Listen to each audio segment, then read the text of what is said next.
Matt, you and I have done some late recordings over the years, but this might actually be the latest of them all, because we're recording the Rage Select podcast at 11 o'clock at night.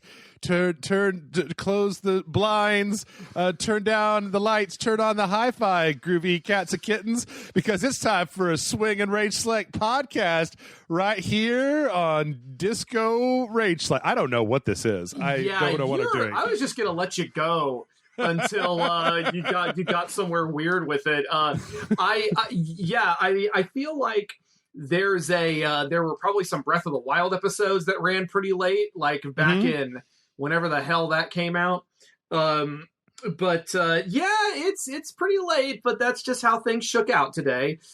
I took a triple shot before recording those, so of smack directly into my eyeball. I was going to say, was it vodka, heroin, or just like gummy worms? Because knowing you, it could be any of those. It's all of the above, my friend. What does Bender say? Like, mix them all together in a big jug. So good. Well, we have a shitload of news this week. It does. Oh my God. It never occurs that there is not a week with a lot of news. So I don't even know if we're going to get to questions this week. It's a real question whether there will be questions. Also, by the way, I'm Jeff. I don't know if you guys know that. If this is your first time you're listening to just a random podcast, you were just pulled up your Spotify and you were like, these guys aren't on Spotify. How is it making this joke? But I'm Jeff. I'm that guy. I'm Bill Watterson. You are not. Don't you lie to me. I'm the creator of Calvin and Hobbes. If you are secretly Bill Watterson and you've been calling yourself Matt Frank this whole time, I'm going to have some kind of psychobilly freak out right here on the air. I found the Lazarus Pit like 7 years ago, and I rebranded myself as a kaiju nerd from Texas. Oh my God. So you're both the creator of Calvin and Hobbes and also functionally immortal? Is that what you're telling me? You've been letting me sit here with all my receding hairline and my gray hair and my horrible hair problems that indicate old age, and you haven't even offered me like a single dip in the Lazarus Pit? I will offer. Tell you what, I will give you full access to the Lazarus Pit if you marry my hot daughter. But I'm also going to put myself in her body per. So that's the agreement. I'll take it. I'll take it. I'll take the immortality to have hot girl Matt Frank as my wife. I will make that trade. So before we go on with the festivities, you heard it here, ladies and gentlemen. Yeah, and getting our nuptials together, picking out China patterns. Matt, did you do anything interesting last week? Did you watch anything? You listen to anything? Did you eat anything? Did you just work like a crazy person? I'm mostly working on NDA stuff that I can't really discuss, which is just it's just my life these days. Picked up that new Marvel Ultraman comic, the Rise of Ultraman, which is the most generic. Did you know about that? Nope. Yeah, no. Marvel got I have it right here. Marvel got the license to do Ultraman. Of course, I got the Scotty Young cover, which is really cutesy and doofy looking. Okay. But it's really fun. But yeah, I picked that up. I thought I'd give that a a read, and it's all right. I will say that Ultraman's kind of a super esoteric concept to begin with. And they chose the most convoluted way they could convey a superhero origin. Terrigen Mist. Is it Terrigen Mist? Thankfully, Ultraman is not in the Marvel universe. It's a standalone, like its own thing. But at the same time, it's also like, you guys didn't have to go this complicated with it. There's a monster fighting task force, and one of the guys in the monster fighting unit merges his life force with Ultraman, which is functionally what happens, but it's from the perspective of a character who's not Ultraman, doesn't become Ultraman, which is like, it's Ultraman's friend. And I don't know if this is how I would introduce anyone to the Ultraman concept, but whatever. I mean, hey. But it was good. It was worth reading. I'd say it's pretty good. I'd say pick it up, give it a read. I might have art in issue 2. I don't know. We'll see. We'll see what happens with that. We will. I mean, that's very vague, I know, but we'll see what happens. Other than that, it's more Ultraman. More Ultraman's always good. I would say watch Ultraman Z instead. It's still simulcasting on YouTube. Anyway. Okay. I was super excited this week because they finally put out a full-on trailer for Dune, which anybody that knows me, that's like my favorite science fiction book of all time. And they have messed it up. Really? Already? Well, no. Every previous version of Dune has paled in comparison to reading the book, which, I mean, the David Lynch one is okay. The sci-fi one is okay. This one, though, I like Dennis, French name guy that did the Arrival and stuff. Villeneuve. I'm not sure how to say that. I didn't realize it was the same guy who did Arrival.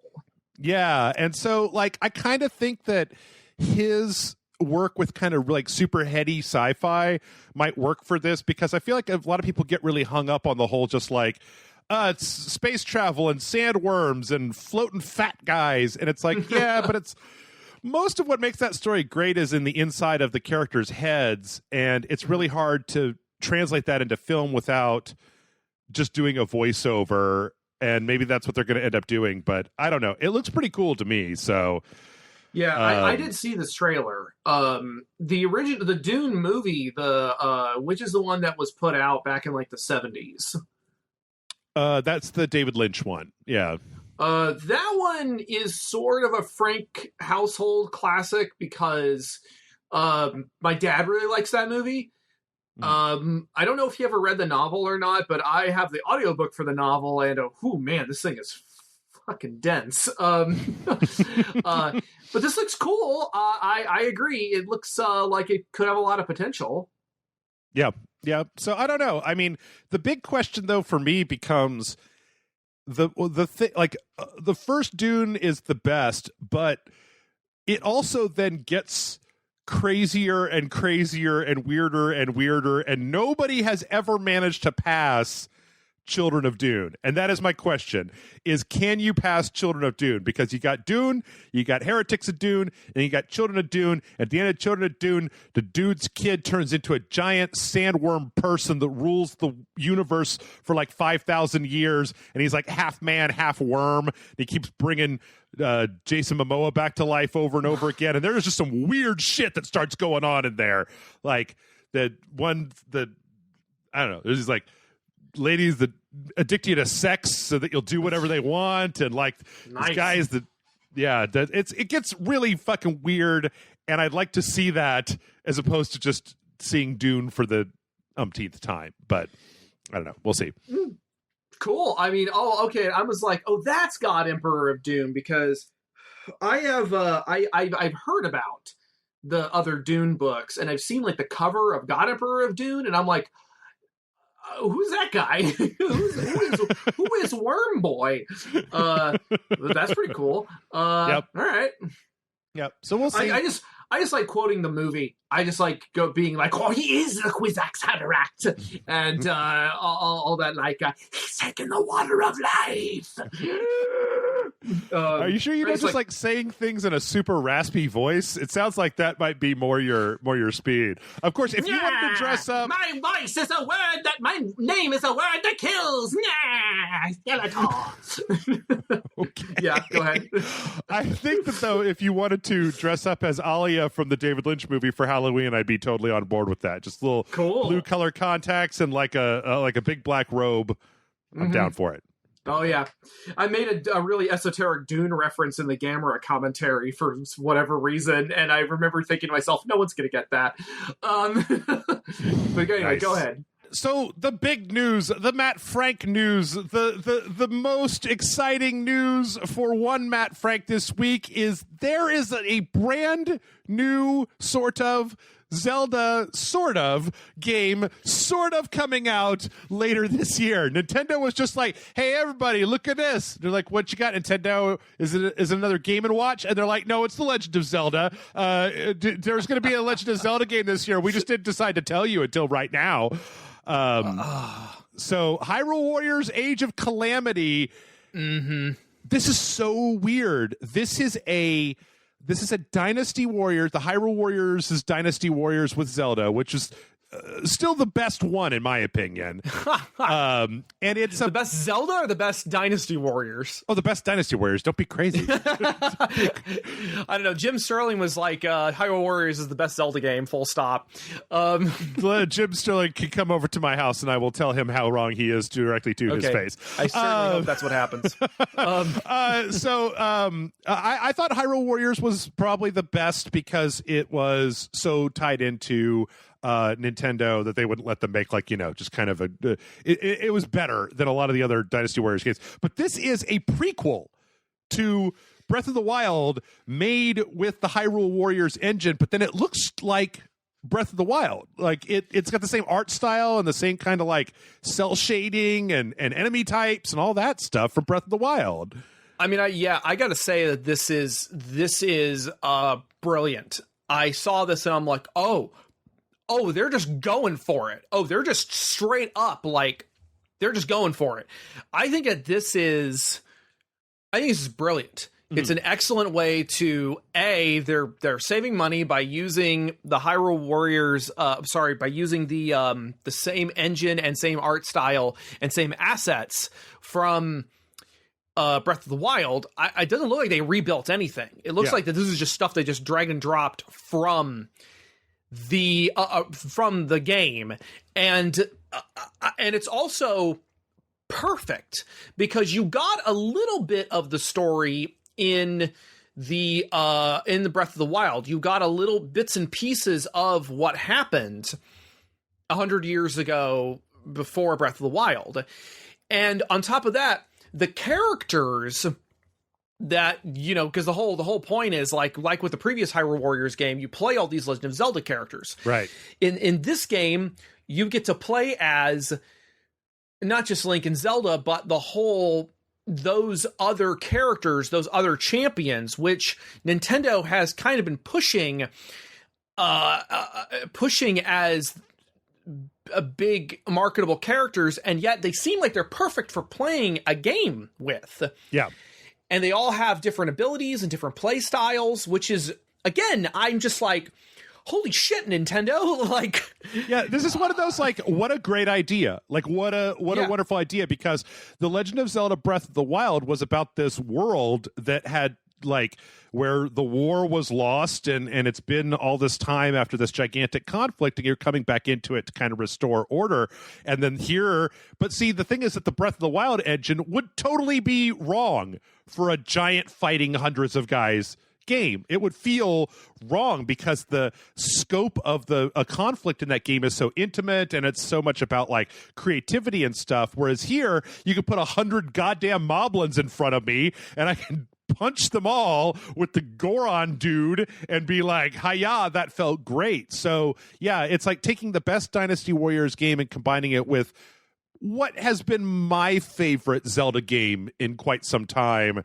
And I always had this thing, Matt, where I'm like, why do games always stick to the exact same format, right? Like, why is the sequel to, I don't know, like a Modern Warfare game, not like a real-time strategy game, or like raising the stakes, right? Start with a Zelda game, move to a squad-based tactics game, move to a civilization-based game, right? Like why do they always have to be the exact same kind of game? And I kind of love that this isn't, that this is just completely doing its own thing. And it's great. It's very creative. I'm super excited. This makes me super excited. I have to admit, I am very curious as to how big of a game this is going to be, because thus far, what's obvious is that it's the playable characters are Link, Zelda, Mipha. I'm trying to remember everyone's names. The Goron, the Rito guy, and the Zora. Mipha is the Zora. The Gerudo, and their names are escaping me. Hello, I'm a Zelda fan. But they're Lady Urbosa, and you know what? It doesn't matter. My point is that Lady Eboshi, that's not this franchise. That's a different one.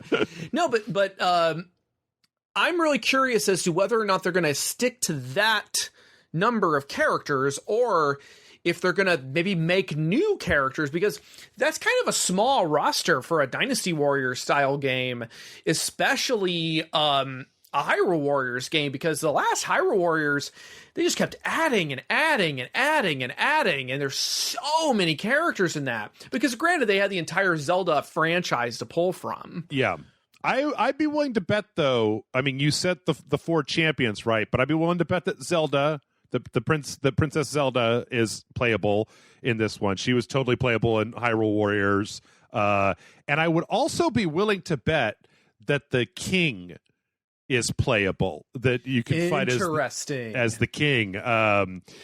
In fact, it wouldn't surprise me if that was like one of the final characters that was unlocked. Plus, also when you think back to it, the Zora lady. What about there was that guy, the guy that you interact with in Breath of the Wild. That was, I think there are other characters that they could go through. Like what wasn't there? Who was that? Dynasty Warriors is so wacky. Who was that? It was like a bird guy with a. Like an accordion or something that would show up every so often, and you would get like songs or something from him, them. Do you know what I'm talking about? Oh, yeah. I forget his name. It's like Leto or something like that. He was the parrot guy. Yeah. And honestly, he's the character everyone was hoping was going to be like the descendant of the champion of the Rito, because you interact with him a lot more than weirdly sexy whitebird guy. Mm-hmm. But I don't know. The Korok, there's a couple. The big Korok king. A little Korok.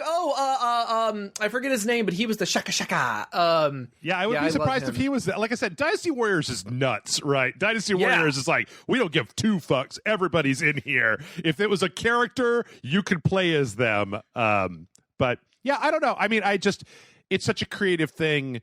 And if I'm not mistaken, is this coming out before the end of the year, Matt? Did they announce a release date for it?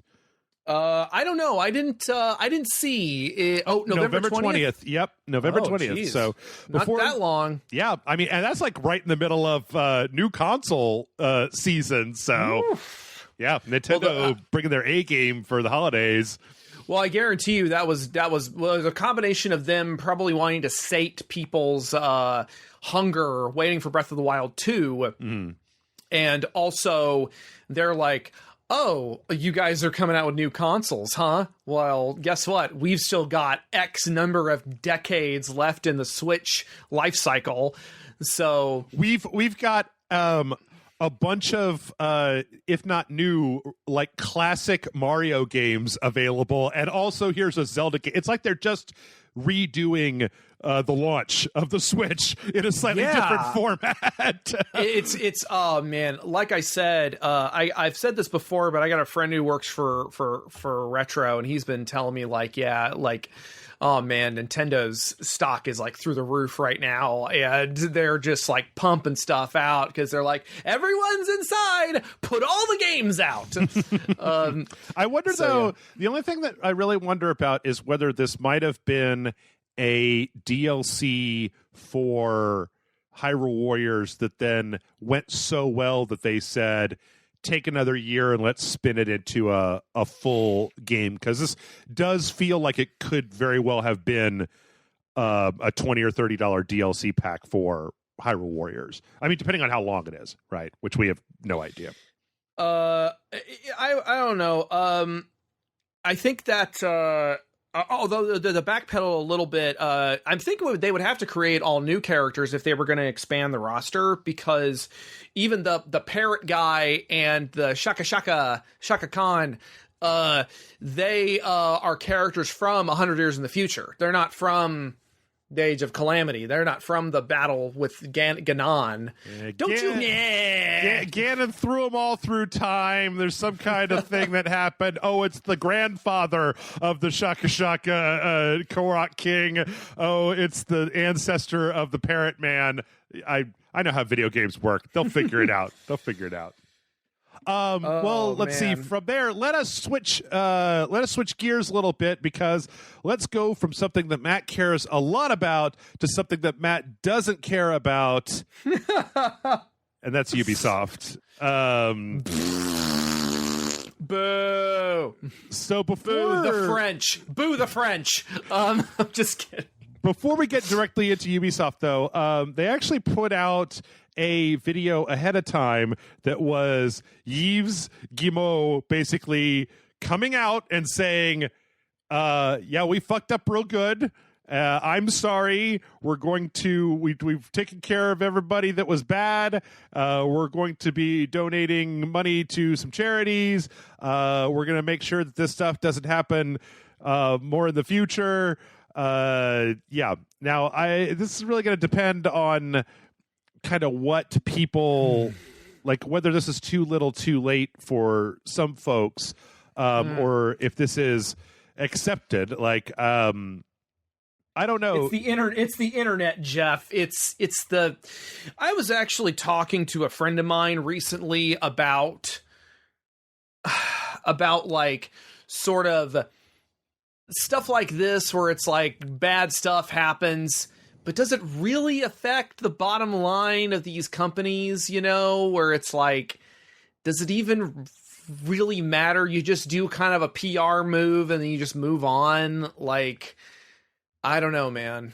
It's a really good question. I cannot tell you the answer to that, because it's hard to say. Like somebody apologizing sincerely who feels bad, and somebody apologizing because like that's what you have to do in order to move forward in a situation. Those apologies generally look exactly the same. So right. Like, it's impossible to really say just like, oh, no, you could definitely see that this perfectly polished corporate apology was very sincere, and that Yves Guillemot feels super, super, super duper bad about the things that have happened, because it would look the same. It would look the same if it wasn't sincere, right? Like, yeah. They could film the apology 100 times, so if it doesn't come off as sincere, this isn't like a beauty vlogger apology. This guy's the CEO of the corporation.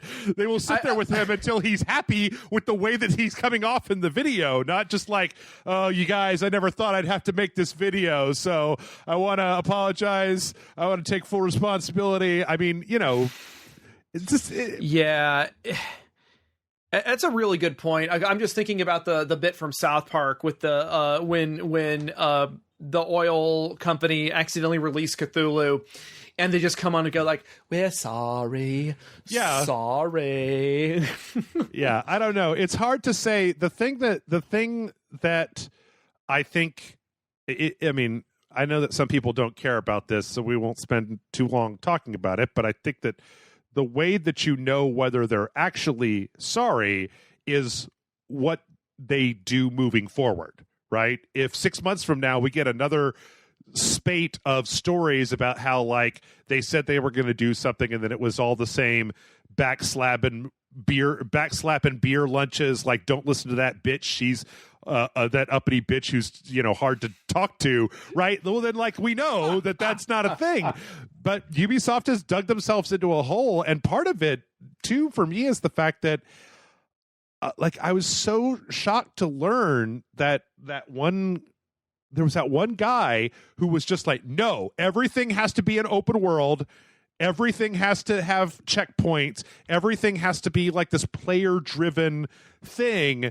And it was like, oh, well, that makes sense. Like every time they tried to bring these guys anything that wasn't just what we've come to see as the Ubisoft formula, they were just like, no, get that the fuck out of here and go make it an open world game with a male protagonist. Like, and it's got to look like Assassin's Creed 2, but just pick your flavor of Assassin's Creed 2. So I think that part of it is really going to be, what does Ubisoft look like next year? What does Ubisoft look like moving forward? And do we hear this is more important also a lot of times than just like the games that they're putting out. So do we hear that they've changed? And the only way that we'll know if they've changed is by basically hearing stories from people internal to Ubisoft and having them tell us whether they've changed or not.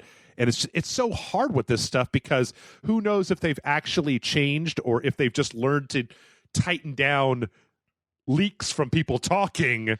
I mean, that's the scary thing, isn't it? Right. They learned their lesson to like make people sign NDAs or blah, blah, blah, blah. Right. Like, I mean, we all kind of thought that. I remember talking to some friends about the Draft House recently and how the Draft House got in trouble again recently because of some shenanigans that happened that weren't even like Me Too related stuff. Because I feel like that Me Too stuff for the Draft House came out, and a lot of people, myself included, were kind of like, well, they said that they're gonna try and make things better, and blah blah blah, and then some other stuff has recently come out, and it's like, oh, they have like they're just kind of shitty on a basic internal structure level. And it sucks because I love the Draft House. I love it. Mm-hmm.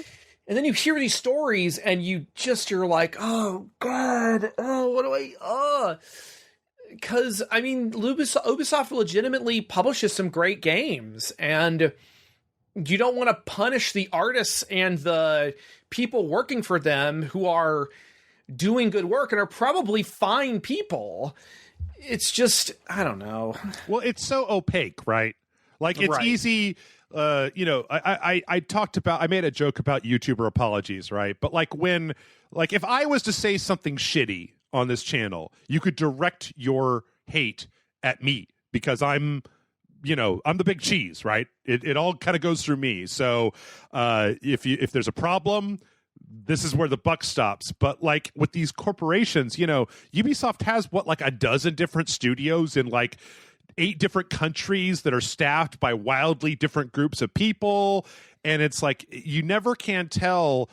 Like, I don't know if stuff at Blizzard, Blizzard got snapped on the Hong Kong Blitzchung stuff, the Warcraft 3 Reforged stuff, like a lot of stuff over the last year that has shown them to be kind of scummy. And they were like, well, we're going to do it. We're going to make the inclusion. We're going to do the better. But do any of us know? Like, do any of us have any concept of whether they're doing any better? Or is it just that they have managed to not like shove their whole fist directly in their mouth on camera, and then we go, oh shit, no, they're not better. Like the bar is so low and they're also opaque that it's hard to know. So I think that it's worth watching and just listening to the stories and seeing, what happens. Right. All of which is to say that they also had a Ubisoft Forward. Yay. And it was so boring. It was so boring. You and I were talking a little bit about this before we started recording, and I remember what I said was, at first I was a little worried that I wasn't gonna have enough time to go over these trailers. And then I was like, oh, I have plenty of time to go over these trailers because I could just kind of fast forward through stuff. While still getting the general gist of it. Yeah, but so I want to run down a few things that were in the pre-show. Most of these I don't give a shit about, and I'm not going to talk very much about. So if you want some in-depth analysis, you can listen to somebody else. We'll talk about the stuff that was in the main show, but The Division 2 has some bullshit. There's a Far Cry VR game that is set in Far Cry 3 called Dive into Insanity. It's not Oculus or PSVR. It's one of those, like, you have to go to a building where they put a backpack on you and you go into a big room with like 4 other people and run around. Like, Matt, you and I saw one of those over by where we went to go get food that one night with Morgan, and we saw that place. It was like a big VR center, right, where they hook you up to the VR headset, they put a backpack on you, and they give you like a big gun, and then you go play Star Trek in like a giant VR room. That's what this is going to be. It's not going to be something you could play at home. It's going to be something you literally have to go to a place.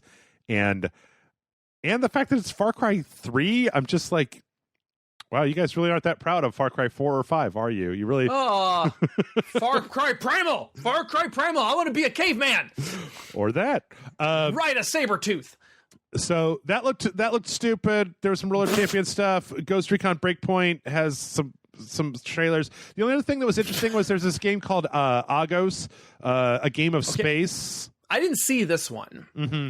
It's, I mean, it's not really. So what it is it seems like it's a VR game, and you are on this like big century ship that's leaving the Earth with like the last of humanity, and we're going into space. But then what it seems like it is that either you or the people are asleep, but whatever it is, you're playing as a bunch of little robot probes that have to like go out and like grab asteroids and break them up and use little arms and tools to drill in them and like come off this mothership.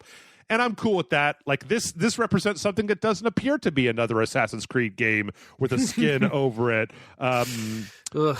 But yeah, and I'm also a big sucker for all the space shit, which, you know. Yeah, this looks kind of cool. I like the drilling. That's fun. Mm-hmm. Also, space is really good for VR because you don't run into anything. You're just, and it gives you in VR. It gives you a real sense of like the hugeness of the universe because you look and you just see space going on forever as opposed to anything else. But so yeah, this one was interesting. That's the only real reason I want to talk about the pre-show stuff. All the rest of this was. I mean, I'll be honest. Like, okay, Just Dance 2021, right? Okay, great. Like, that's going to be a thing. Like, there's going to be DLC for The Crew 2. Cool. Okay. For Honor has a trailer. Oh, woo. There was like one, I don't know if we want to move on to this already, but there was one that did kind of jump out at me. Was it the really poorly named Immortals Phoenix Rising? I couldn't remember the name of it until that end title, and I'm like, oh, that's a Gods fucking bad title. What's that? Well, it was called Gods and Monsters. That was the title of this game. That was the title. And then they changed it last week. They announced that it's been changed to Immortals Phoenix Rising, and it's like, oh God, why? Why did you do that? Like, I do kind of dig this. Like, it looks like. And I remember this was one of the things that they talked about. It's basically a Breath of the Wild kind of style game, big open world, but it's set in this Greek mythology setting, and you're playing as, I assume that's a lady?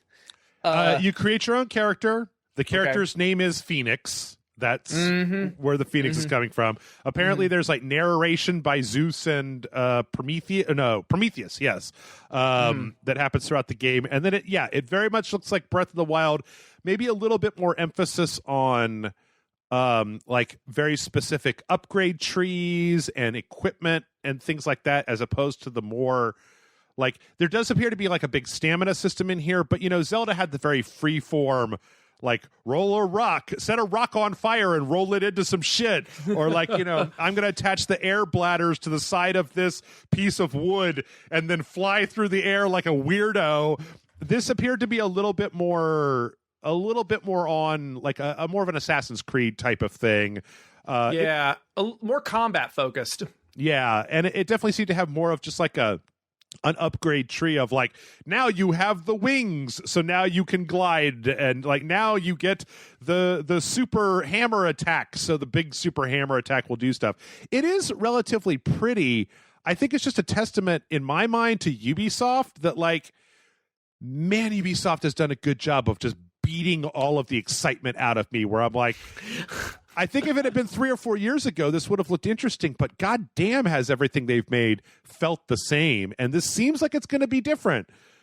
But it also just kind of seems like they took Breath of the Wild and Assassin's Creed Odyssey and mooshed them together and put this out. I don't know. I mean, I don't know. I you know what? You hit the nail on the head. It's like, it can only be so excited for a major Ubisoft title. So I'll still give this a try, you know, or rather I'll probably play it, watch you play it on Rage Select and see if it's like a Man-Eater situation where I have to buy it as soon as I get home. Yeah. But yeah. I mean, it at least is somewhat different than what they've been doing previously. The art style is relatively attractive. It's just the question at this point is like Ubisoft has literally burned me enough times where I'm like, it seems all right. What's the catch? Like, is it just boring? Is there a lot of boring combat that's not interesting, or is it like way too long, or like what? How did you fuck this one up, Ubisoft? I need to know before I buy it. Yeah, I'm kind of there with you where I'm just like, yeah, we'll see. Man, I feel like there was something I was going to say, and I guess it doesn't matter. So go ahead. It's coming out December 3rd. It's going to be available on everything from Stadia all the way to PC, Xbox One, Series X, all that stuff. So day before my birthday. Ooh, there you go. That's a question. That's a question to ask. Is it going to be like, oh, I bet you what they're going to do is they're going to put some live service bullshit into it. Like there's going to be XP boosters, sort of DLC bullshit. Yeah, totally. Replayable missions, who could say? Speaking of bullshit, Speaking of bullshit, I don't know what's wrong with me, Matt. And like I was talking to the Discord folks about this. So, okay, listen, it's been a not very well kept secret. They are remaking Prince of Persia: The Sands of Time, right? Beloved game from way back in the day. They're redoing all the graphics. This isn't just a simple up-res. They're redoing the graphics. They're adding some stuff to the combat. They're changing it around. Is it just me, or does this game kind of look like garbage? I was thinking the exact same thing. I was like, oh, please let him think it looks like garbage. Please. Because I remember, I never played any of the Prince of Persia games, but I did see this, and I remember thinking, didn't the original character models have a lot more personality than this? And like, weren't they better designed? And this just kind of looks like an up-res job, but they made the characters look less good. Yeah, it's almost like because they have this whole thing in there where they talk about doing like mocap, right? About like redoing the cut scenes and stuff. And I'm like, it almost seems like you made the characters, you tried to make them look more realistic so that you could do the mocap, but then like the faces on these people look awful. They just, I mean, if there was like more exaggerated, honestly, I would have rather them made this and had the art style look more like Gods and Monsters, because Gods and Monsters had those big kind of cartoon expressive faces. And I don't know, but it's not even just the character models. Like the lighting is muddy. Everything just looks like kind of like you know what it looks like? It looks like they took a PlayStation 3 game and up-resed it. As opposed to, remaking it. Yeah. I just don't understand why this game looks kind of bad, and it sucks because I want to play it. Like I like Prince of Persia: Sands of Time, but I feel like the first thing I thought of when I pulled it up, and because I kept thinking like, where have I had this feeling before where what I'm looking at doesn't look right for the title? Shenmue 3. When I saw the trailer for Shenmue 3, and I'm like, oh, so is this like an ironic thing? Yeah. Is this like was this a budget game? Oh, no, it was not. Yeah. So I don't know. It's again, and it's also coming out January of 2021. And when they were talking about it, I don't know if this is for sure. I didn't look into it, but like when they were talking about the platforms it was going to be on, it was going to be on like PC, PS4, Xbox One. And I'm like, oh, okay, this isn't going to be on the next gen systems, I guess. I don't know. There's just something about this one has rubbed me the wrong way, and it's legitimately saddening to me because I like this game. I would love a very lovingly made. I mean, just this week we got done playing Tony Hawk Pro Skater 4, which was like a loving recreation of a classic game, and this doesn't seem like that. It says something when the remake of the Tony Hawk games looks better than your ground up remake of one of a legitimate classic of the PlayStation 2 era. Yeah.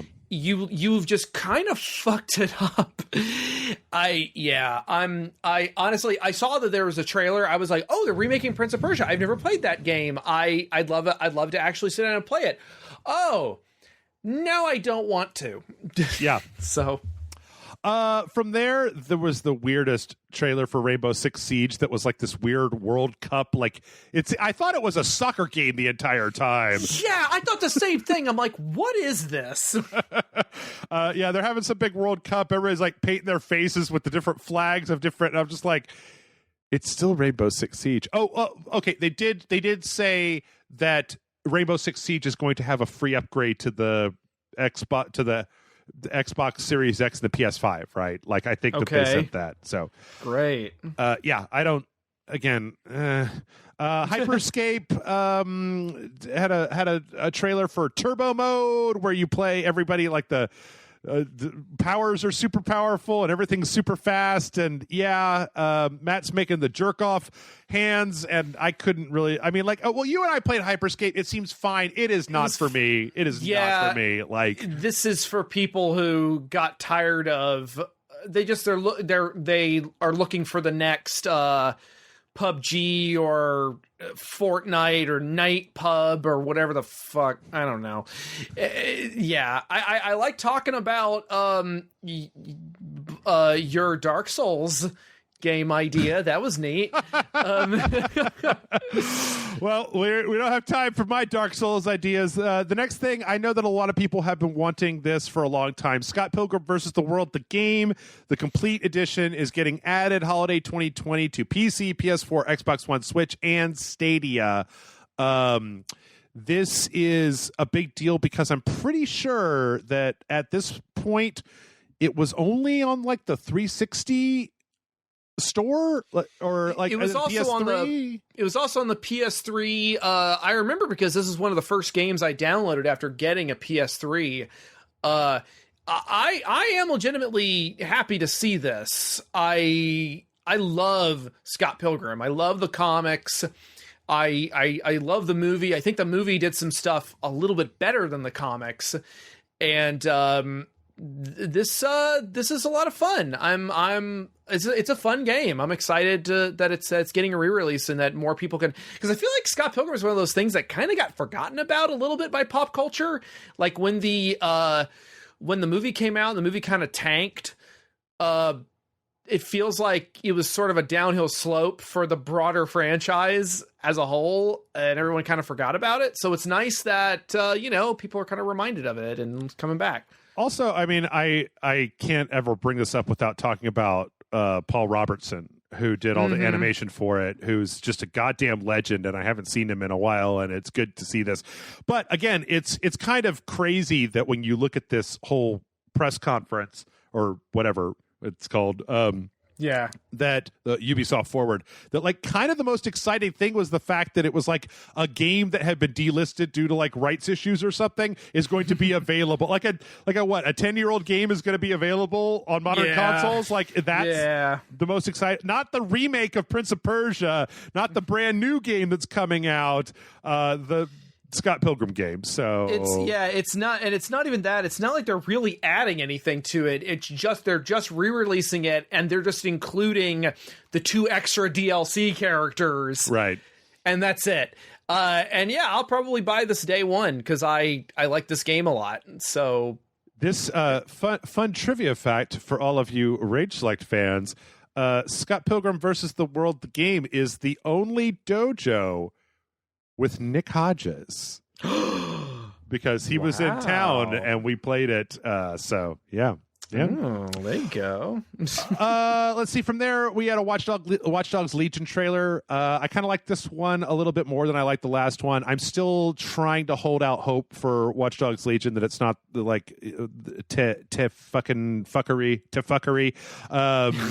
There's a lot of like esoteric characters in here where it was like, here's a guy with a car. There's like a cybernetic digital beekeeper. There's like a hacker that had some kind of cool stuff. Like I haven't been super happy with the fact that most of the characters they've shown from Watchdogs Legion have been Like, well, this guy punches people, and this guy's got a machine gun, and here's John Wick. And I'm like, what? I like the hacking and the esoteric part of Watch Dogs, whereas this one's like, hey, we got a lady with a paintball gun that'll spray paint dudes' faces, and I'm like, okay, that's cool. I'm down for that. Yeah, this seems like an interesting conceit for a game, like being able to hack people, I think. But then I'm kind of thinking about it and it's like, isn't that Ghost in the Shell? But I don't know. It seems like it could be cool, but the Watch Dogs franchise doesn't really do anything for me. I don't know what it is.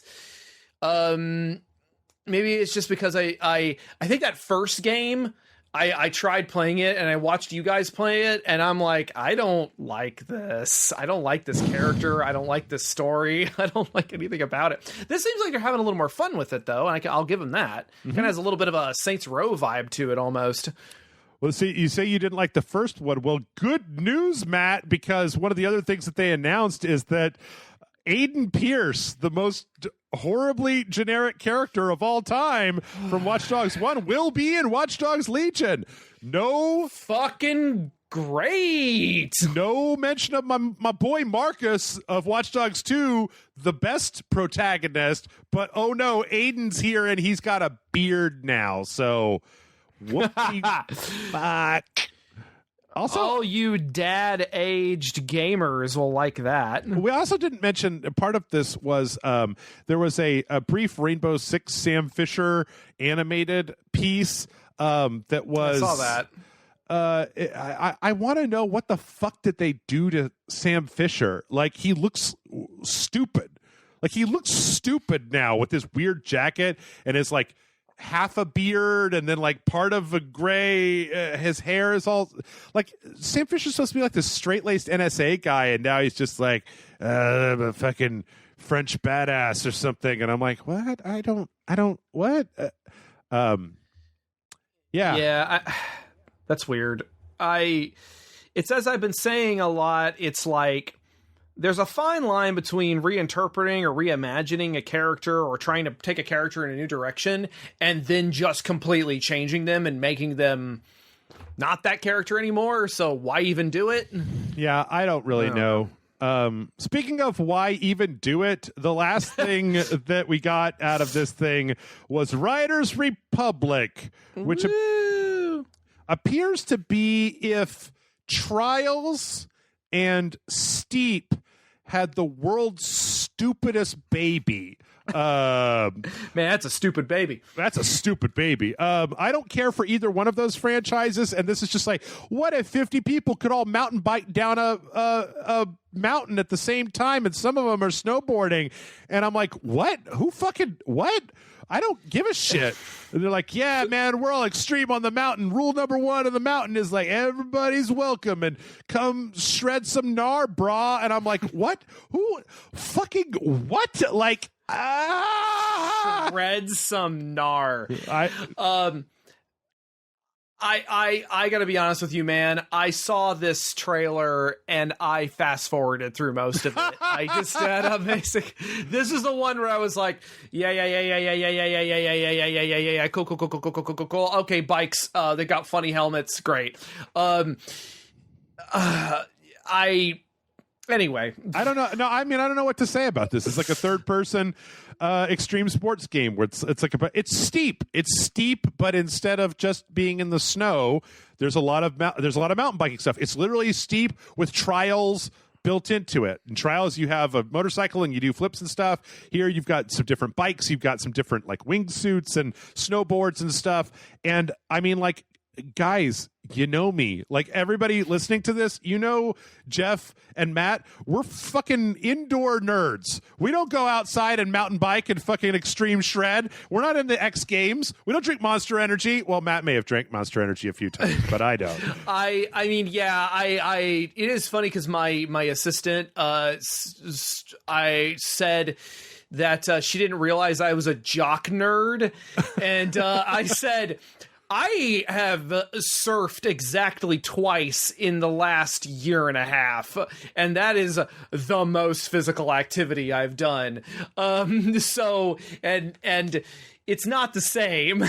But yeah, I don't know. This looks like it could be fun, but again, it's just not. Yeah, this isn't in our wheelhouse. The wingsuit stuff looks kind of fun. I don't say the wingsuit stuff, but that's just because I'll just go play Breath of the Wild. Let me put it this way: like, this is like a racing game where, like, I could play this game. I might end up playing this game depending on what happens, just to see. But like, I can almost guarantee you right now that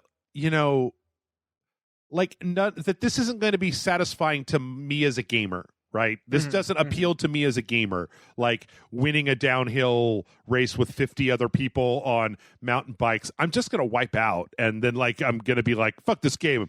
Because I like a wingsuit in Far Cry 4 where you can use it to come down in the middle of an enemy base, throw a bunch of grenades and shoot people in the face. I am a fan of violence. And there does not appear to be enough violence here for me. So yeah, that's fine. And that's it. That was Ubisoft Forward. There really wasn't very much to it. Let us review. Immortals: Phoenix Rising, maybe. Prince of Persia: Sands of Time doesn't look very good. I don't care about Rainbow Six Siege. Don't care about Hyperscape. Scott Pilgrim vs. the World. Congratulations, you put out a 6-year-old video game. Watchdogs Legion we already knew about, and they didn't show very much of that. And Riders Republic. I'm not a jock, so I don't. I don't know what to say outside of, you know what it is, Matt? It's that Ubisoft has. I said this at the beginning, and I want to be really clear about this. I have not enjoyed a Ubisoft game in years. Oof. I don't like where the Assassin's Creed franchise is. I haven't enjoyed the Ghost Recon games. I didn't like the Division 2. I have not enjoyed the games that Ubisoft has put out. And so anything now that they put out, I have to look at kind of askance and say, I mean, maybe Immortals: Phoenix Rising will be good, but boy, I can't. I mean, why would it be at this point? Everything else they put out has been catering to somebody who's not me. So why would this be any different?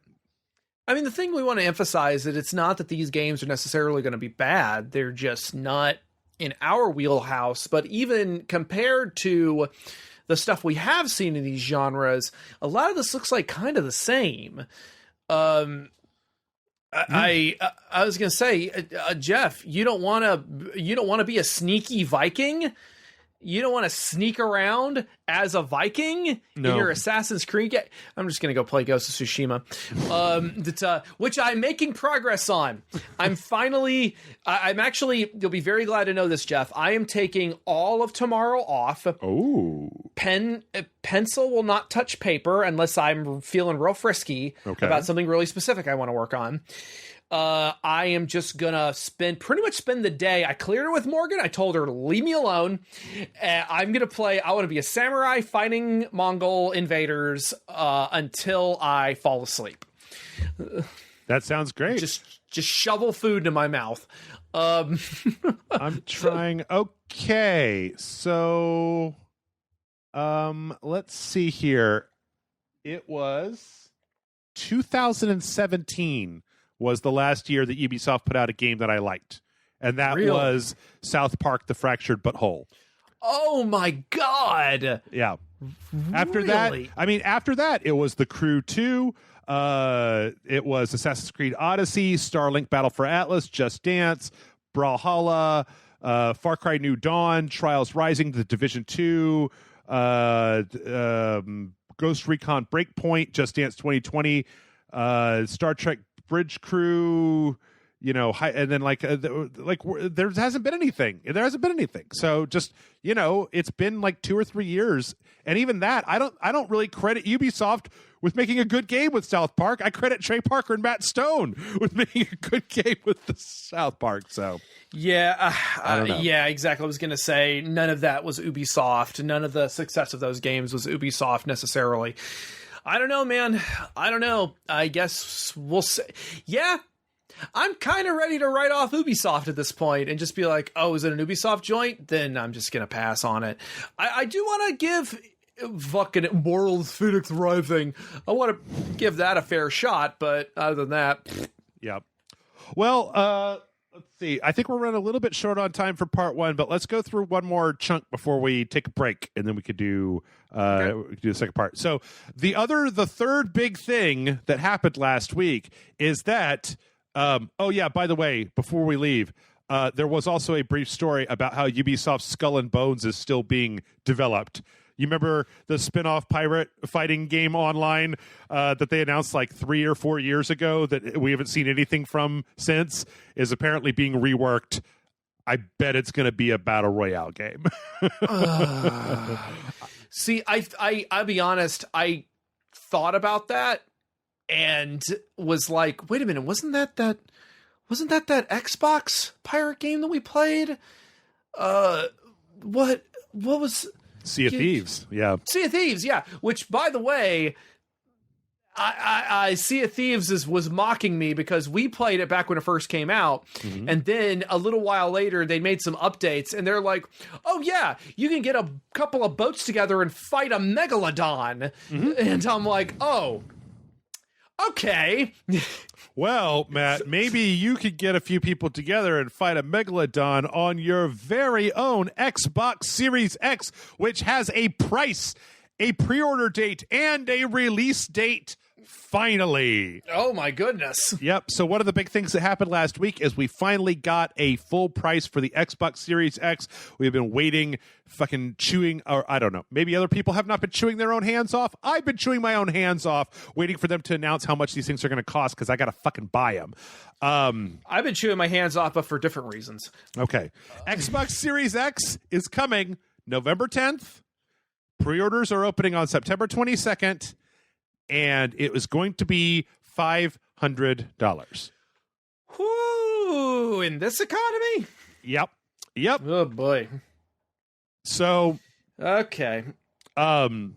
Yes, that's what we found out, but not just that. Not just that, Matt. Not just that. Because we also found they put out a trailer for the worst kept secret in all of Microsoft, the Xbox Series S. So the Xbox... I didn't heard about this. Yeah. The Xbox Series S is basically an Xbox Series X, but it's smaller. It doesn't have an optical drive, so it's digital only, and it only does 1080p. So I was all week I was confused until I started looking at this about like, wait a minute, like I have an Xbox One X, right? And then, like, why would I upgrade from an Xbox One X to an Xbox Series X? Because, and this is very important, the Xbox Series S, not X, Series S is $300. So, Xbox Series X, the big one with the optical drive, $500. Xbox Series S, $300. Can play Series X games, but only at 1080p, should have a slightly better performance and resolution at 1080p than the Xbox One X, the current top-of-the-line system. But for $100 less than that system is right now, no optical drive. So it's an interesting budget trade-off of, like, if you don't have a 4K TV, or if you don't, you don't feel like spending the money on a 4K TV, like this plus Game Pass would be a really good move, right? Because you would have Game Pass for all the Xbox games. You wouldn't need an optical drive because you wouldn't be buying any of them physically. You could save $200 if you were just going to be playing in 1080p. And, like, I'm sure it does other stuff. I'm sure it's got all the media server stuff, and you can rent movies and stuff like that on it. So if you're not... To me, it's a very weird value proposition, though, Matt, because, like, I gotta figure, why would you buy something that's not going to work in 4K when everything to me seems to be pointing that we're moving towards 8K? Like, I looked at Labor Day TVs at Best Buy because my TV went out, and a 50-inch 4K like Insignia TV is $289. Now I know that's not nothing. But like, no, but Black Friday's coming up. Like, I feel like it's not that. Like, I mean, okay, obviously Xbox could be going for like, hey, do you want just to play some video games for cheap? Do you want to play Madden and Halo, and like that's all you want, and you just want to play it on your 1080p TV in your room, I guess this would be a really good introduction into the next generation without having to spend an arm and a leg on a $500 console and then a $300 TV to play it on, right? So I guess I could see it. It's honestly pretty smart, I gotta say. Like, and it's fairly I mean, you know, it's funny. I always kind of second guess myself whenever I praise the video gaming industry, because I just wonder, like, what's Jim Sterling going to have to say about this on Monday? And what angle have I not considered yet? Why is Spider-Man bad? But you should don't just listen to Jim Sterling, Matt. Make up your own mind. I know. It's just, but I sometimes also think about the Warcraft incident that you and I had when we played Warcraft, the Warcraft remaster, Reforged. Oh yeah, and we're playing it where it's like, this is fine. I don't see what the problem is. 20 minutes later, this isn't fucking fine. Yeah. So I don't know. It's going to be interesting to see how well this sells. But one of the ways that it might be actually interesting is that they also announced that they're bringing the Series X and Series S to the. I do not know how this works, Matt, but they have this thing, and it is called the All Access Xbox All Access. Okay, I don't know if you've ever heard of this before. I would guess not, because I don't really know that many people who talk about this. But rather than buying an Xbox Series X or an Xbox Series S, you can essentially get into this financing program with Microsoft where you get to take the Xbox Series X home, and then you pay Microsoft $35 a month for 2 years.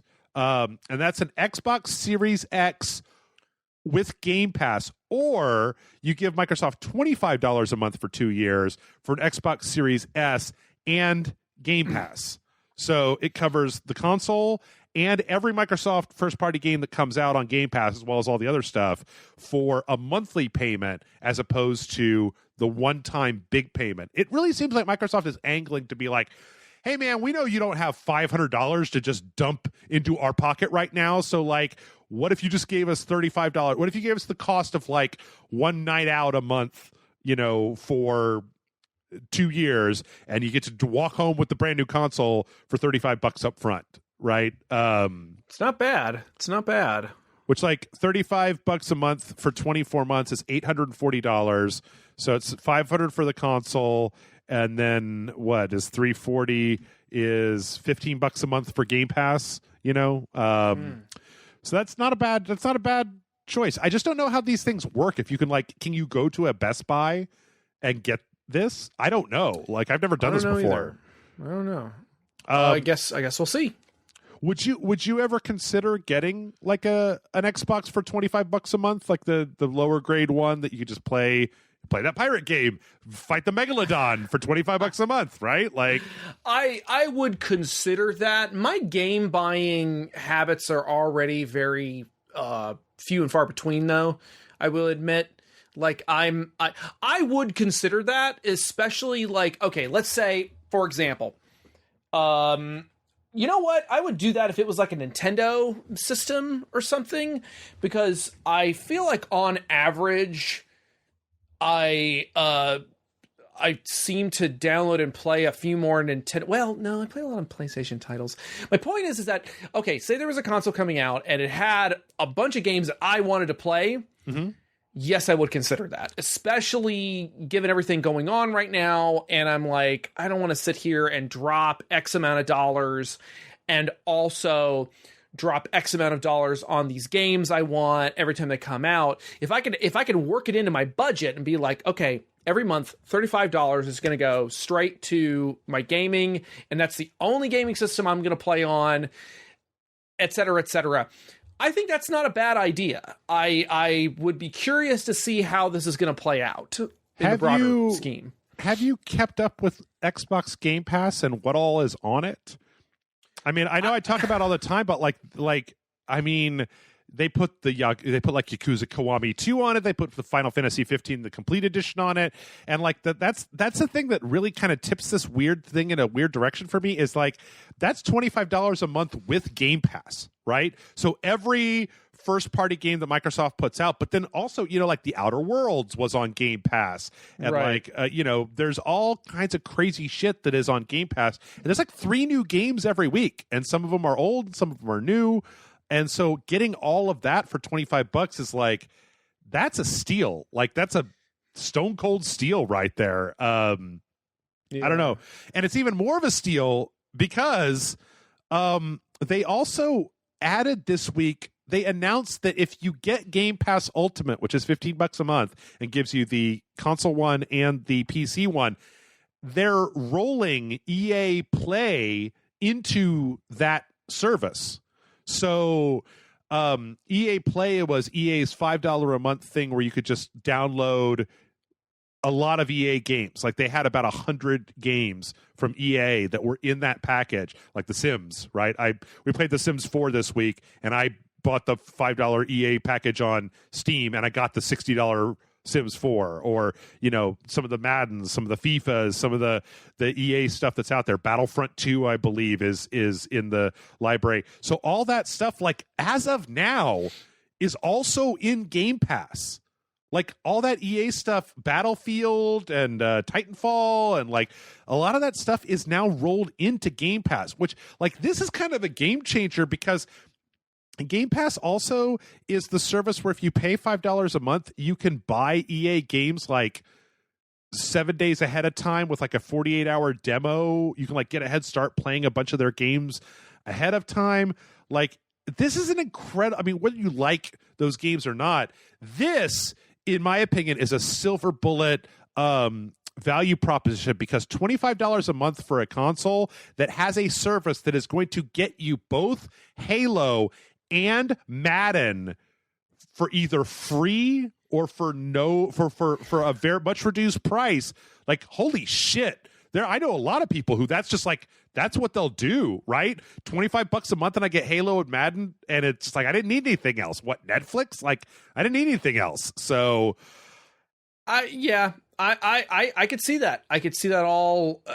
Really, I'm almost shocked at how savvy this is, like from a business perspective, because, you know, Microsoft sucks, and it's just, I don't know. It's very interesting, and I think what happened is they know they've got this new launch coming out. And they probably said, we have to, we've got to make sure that we maximize both profitability, but also accessibility, especially because video games are doing amazing right now, because that's the only thing that people are making. It's the only thing that's coming out. Right. But so everyone's just inside playing video games, but I think that Microsoft is going to earn themselves some, and EA and whatever are going to earn themselves some big brownie points by having all these super accessible methods of being able to play here. That's also like budgetarily sound. Does that make sense? Yeah, it does. It does. I mean, like what it says. It seems like they have decided not to try to go toe-to-toe with Sony on exclusives. They are instead saying, we will give you more bang for your buck than anybody. Like, you have to buy a Switch, you have to buy the games, you have to buy a PlayStation, you have to buy $60 games to go in that PlayStation. We will give you a console and games for $25 a month or $35 a month, right? For the Series X, for like the one that's competing directly with the PS5.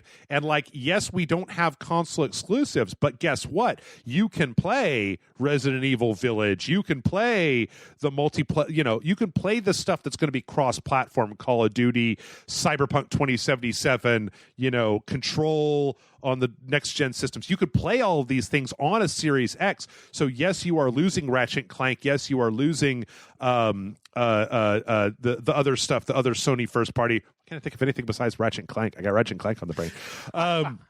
And like, yeah, we're not putting out Halo during the launch during this year, but like, look at what you get. Like, I actually just brought this up and I wanted to show you. I swear to God, y'all, nobody is paying me at Microsoft for doing this stuff. But like, this is what came to Game Pass this week, Matt, was Disgaea 4 Complete.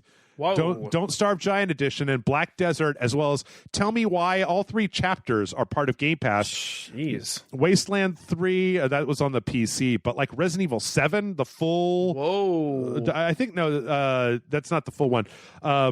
But like this Dark Crystal, here's Drake Hollow, Spiritfarer. If you have a PC, there's a bunch of, Microsoft Flight Simulator, if you have a PC, is part of this list. Super Lucky's Tale. That new Super Lucky's Tale we played, the Battletoads game that was garbage, like Hypnos. Darksiders Genesis on the PC is available if you have Game Pass. That's $15 a month. Like this, and this is like page 1 of more than 20. And they're adding all those EA games in here. It is a shit. Like, it is almost unbelievable, the value that you're talking about here. And I'm not like trying to sell people on this. I'm just saying, you won't believe the value you get when you get Game Pass. What I'm saying is that in their desperation, Microsoft has had to offer a huge value for a really decent price.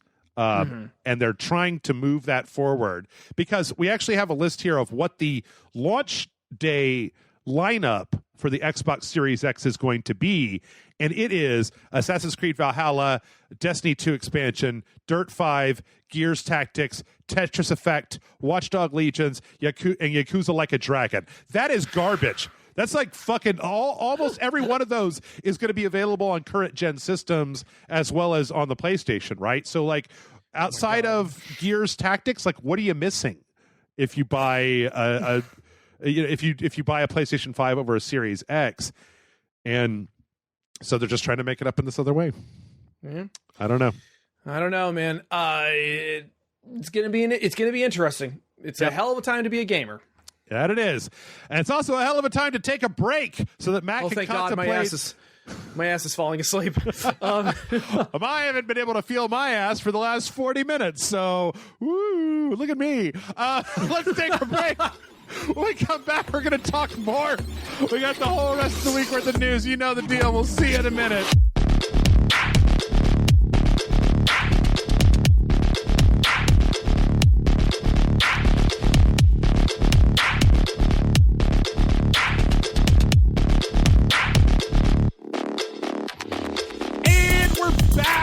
And Matt, it's now 12:30, and so it's time.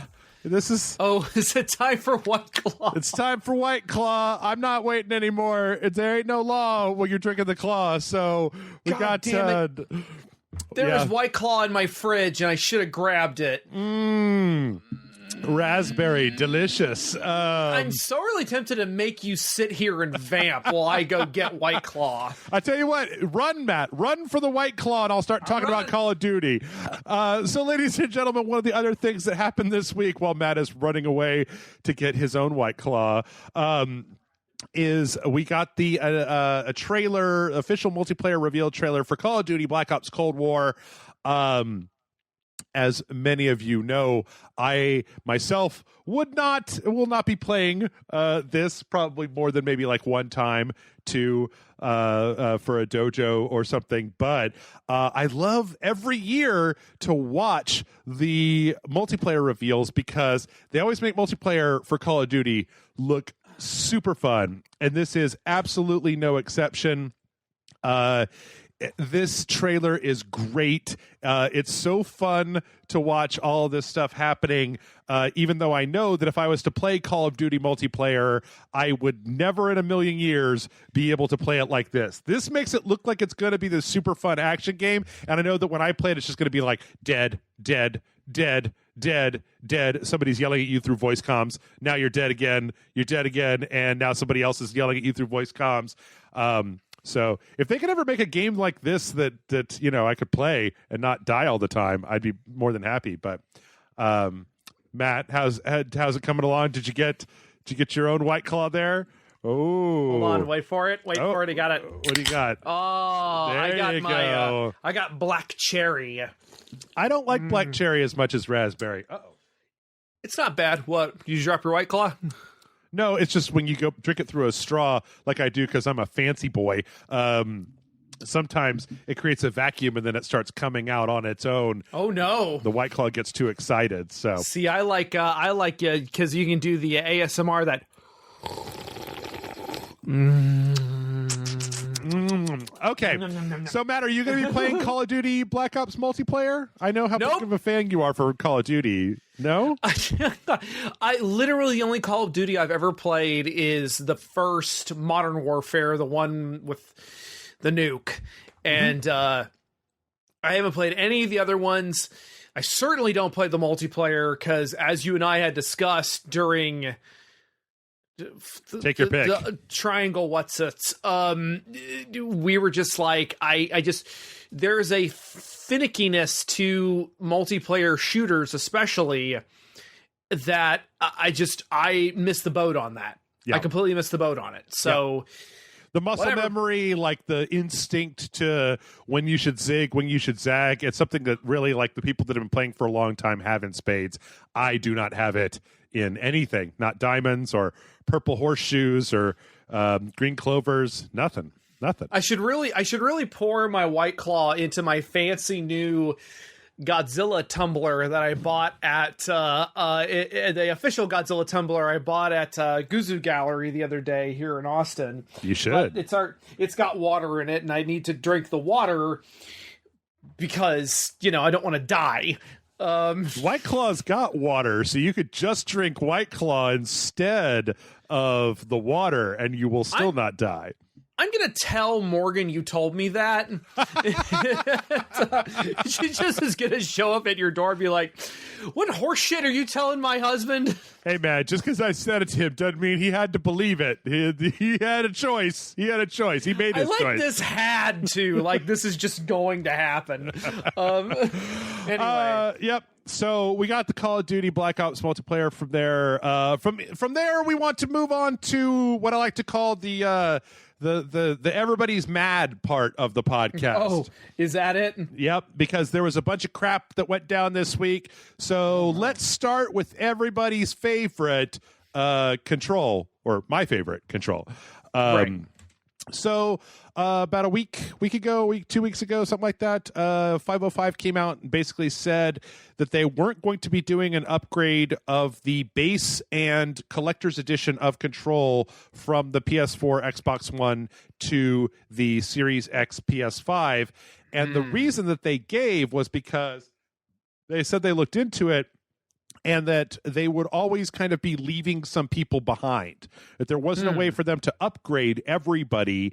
And so they would always have some people getting left behind, and they didn't want to do that. So if you want it, you've got to buy it again on the new consoles. And everybody was like, boo. Now I've talked about this a few times. I don't know. I mean, I get it. I 100% get it.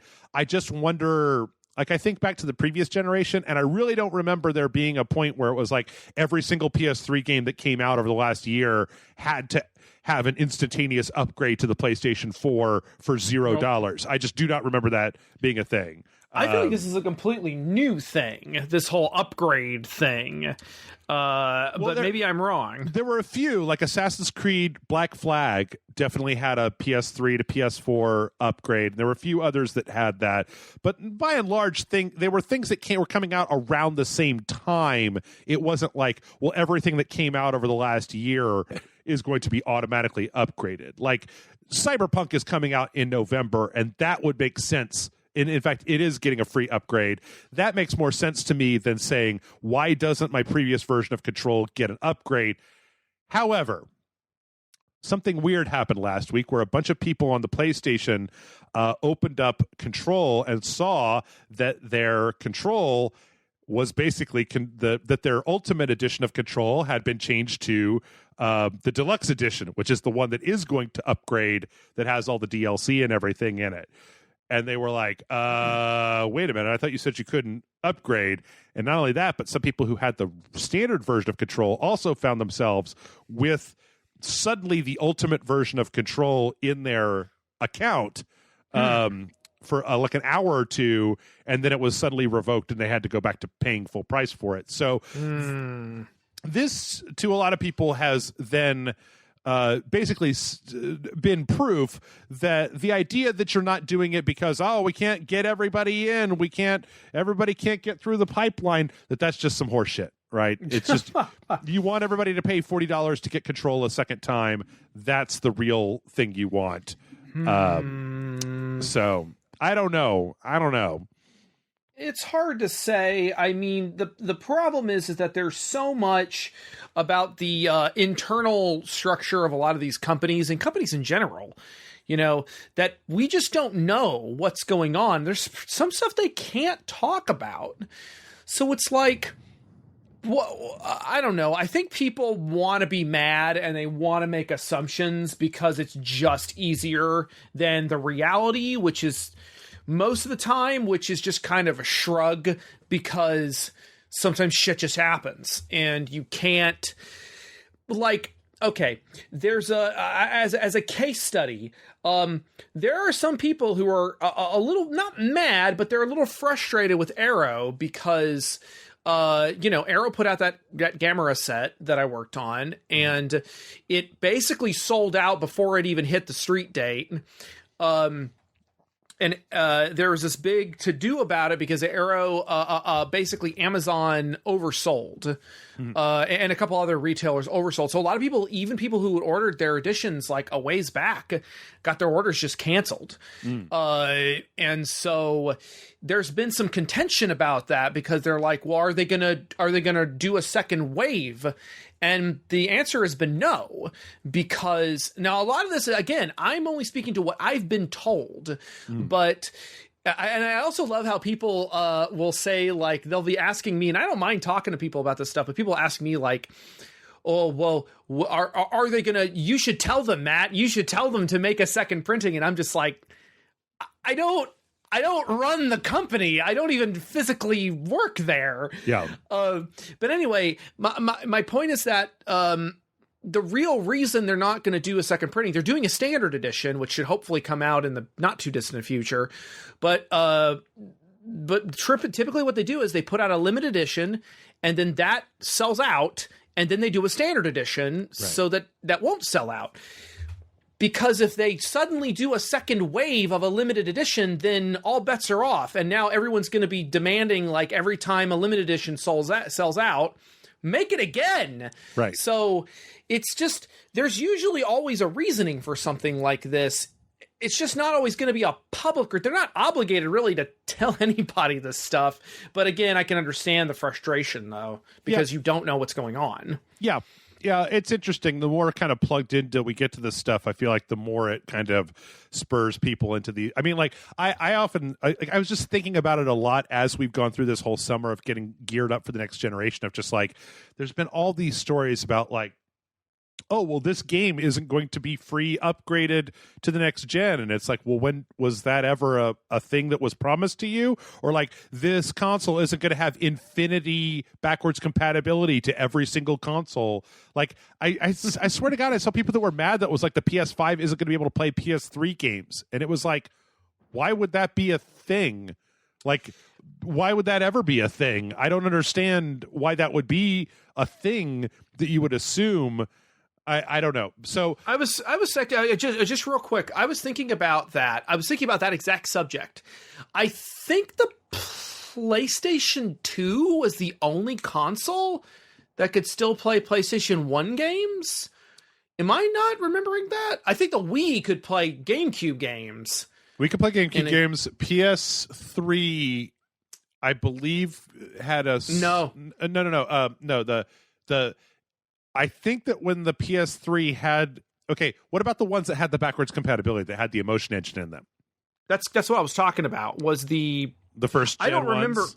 I don't remember any PS3s having backwards compatibility. I remember that was a big point of contention. No. The first generation PS3s, the big fatties, they literally had the processor from the PS2 built into them.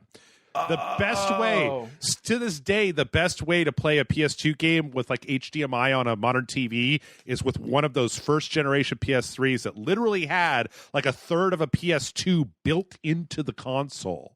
I have one of those. I should go see if that works. Yes, you should. I think you should bring it over and give it to me. Well, my PS3, one of my favorite PS3 games was Fall of Cybertron, and my PS3 I had was a slightly more recent one, and it stopped playing that game. And so I didn't know what the problem was, so I took it over to there's a place here in town that does console repair, and I can't remember the name of it. Yeah. But I took it over there, and they were like, hey, we couldn't get that PlayStation 3 to play that game, so we just are going to replace it with this old giant PS3, and we just transferred your save data over to it. And I'm like, oh. Well, it's possible that there was a second generation of the big ones that didn't do backwards compatibility. So it might be one of those. But I'll have to double check then. Yeah. Yeah. Let's see. From there, we had a big kerfuffle last week with EA because, of course, we did. Of course. EA subtly added several weeks after it had already been released in-game advertisements to UFC 4. So before like replays would come up, it would flash an ad for The Boys Season 2, and like there was The Boys Season 2 above the score and in the middle of the ring and stuff. This was met with some dissatisfaction, shall we say. Basically, people were very unhappy with this because they obviously... one of the biggest things I think here is that EA waited until like 2 weeks after the game was out and it had already been reviewed to then slide that advertisement in, and it was like... Yeah, no. Did EA do something underhanded and shitty? The deuce, you say? I'm shocked to find microtransactions in this game. Not that shocked. So they did take them out, and they basically put out this really weird statement where they were like, it is abundantly clear from your feedback that integrating ads into the replay and overlay experiences is not welcome. The advertisements have been disabled by the team. We apologize for any disruption to gameplay that players may have experienced. We realize that this should have been communicated with players ahead of time, and that's on us. We want to make sure our players have the best possible experience playing EA Sports, UFC, blah, blah, blah, blah. This is what I'm talking about with Ubisoft, right? Where every time they do some of this shit, it's like, we know that they don't give a shit. If they had put those ads in the game and people hadn't complained, they would still be in the game.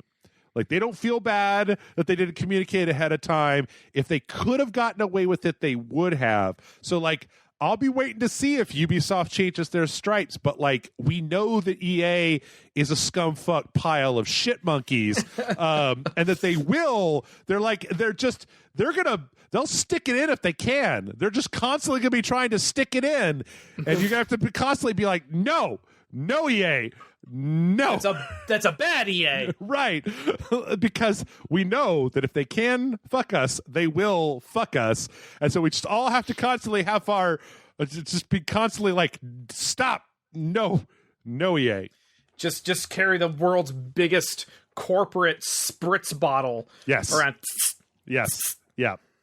Let's see. From there, we had some Apple news. So we have this big thing where Epic Games added this update to Fortnite on Apple devices that allowed people to buy V-Bucks directly from Epic and bypass Apple entirely, which Apple takes 30% of everything that comes through the store. So Apple then delisted Fortnite, sued Epic Games, delisted Fortnite and threatened to revoke all of Epic's Apple credentials, which would have meant that anybody programming on the Unreal Engine on an Apple machine would have not been able to do so.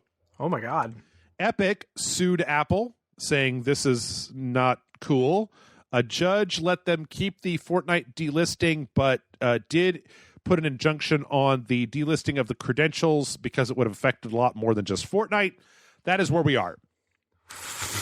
I feel bad for the judge in any of these situations.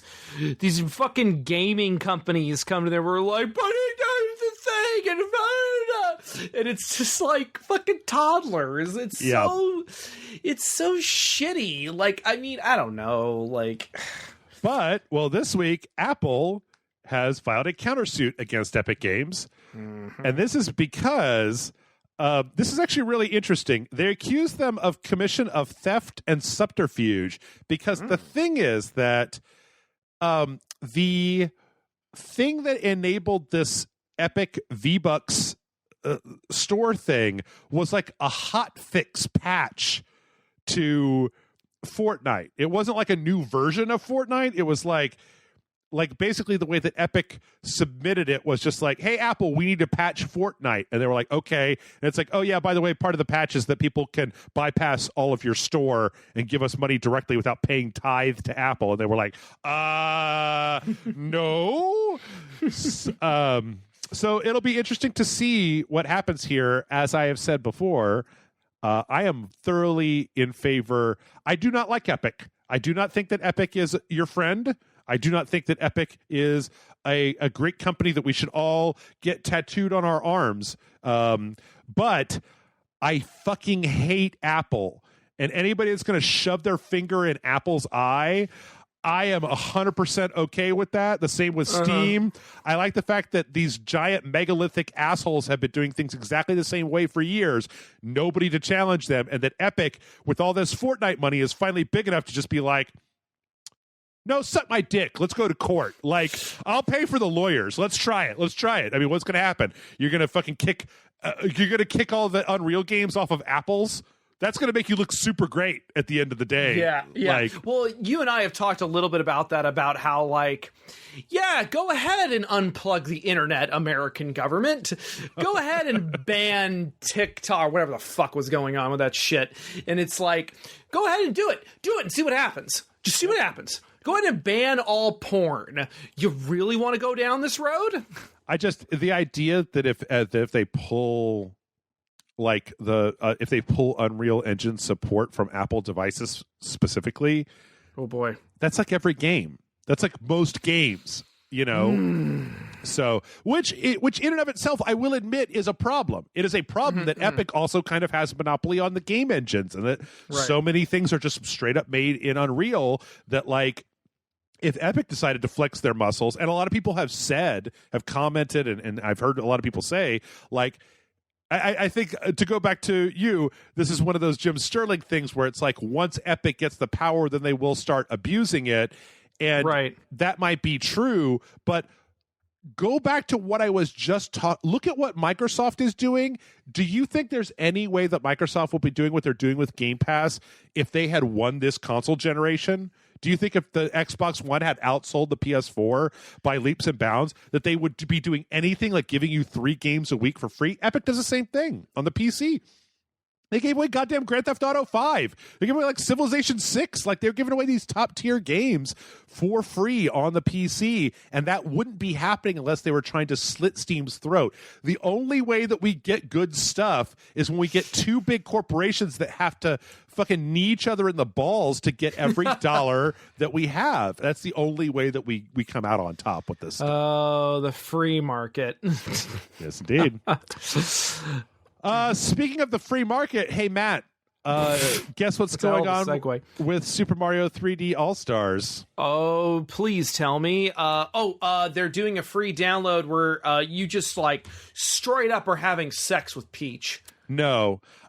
Because the game apparently has this weird-ass September of this year to March of next year like window, people are already buying physical copies and then auctioning them off on eBay for, I think the highest price somebody saw was $260 for a $60 game that is just a Mario. It's like all 3 of those Mario games, but because there's a weird perception that Nintendo is selling it for a limited amount of time and that it is not, and you know, Nintendo's not the best in the world when it comes to manufacturing enough copies of any one thing, that we're already hitting the scalping market of jacking up the price on this and selling it under the table like we did with every other thing that Nintendo's ever put out.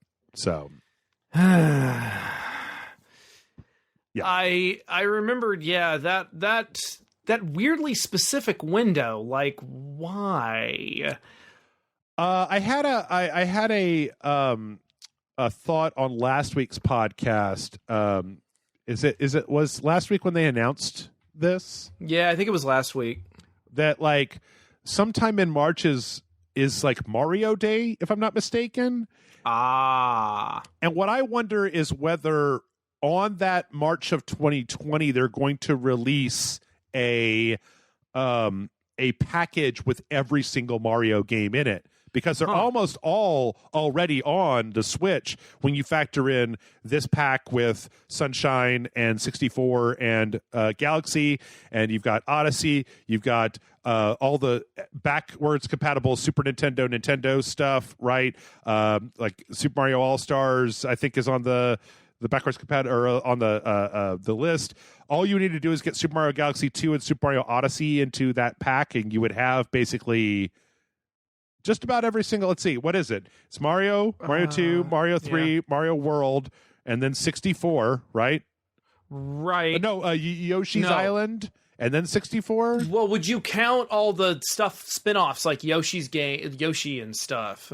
It's a good question. I don't know. But if you're just counting mainline Mario games, you got Mario 1, Mario 2, Mario 3, Mario World, right? Then 64, then Sunshine, then Galaxy 2, and Odyssey, right?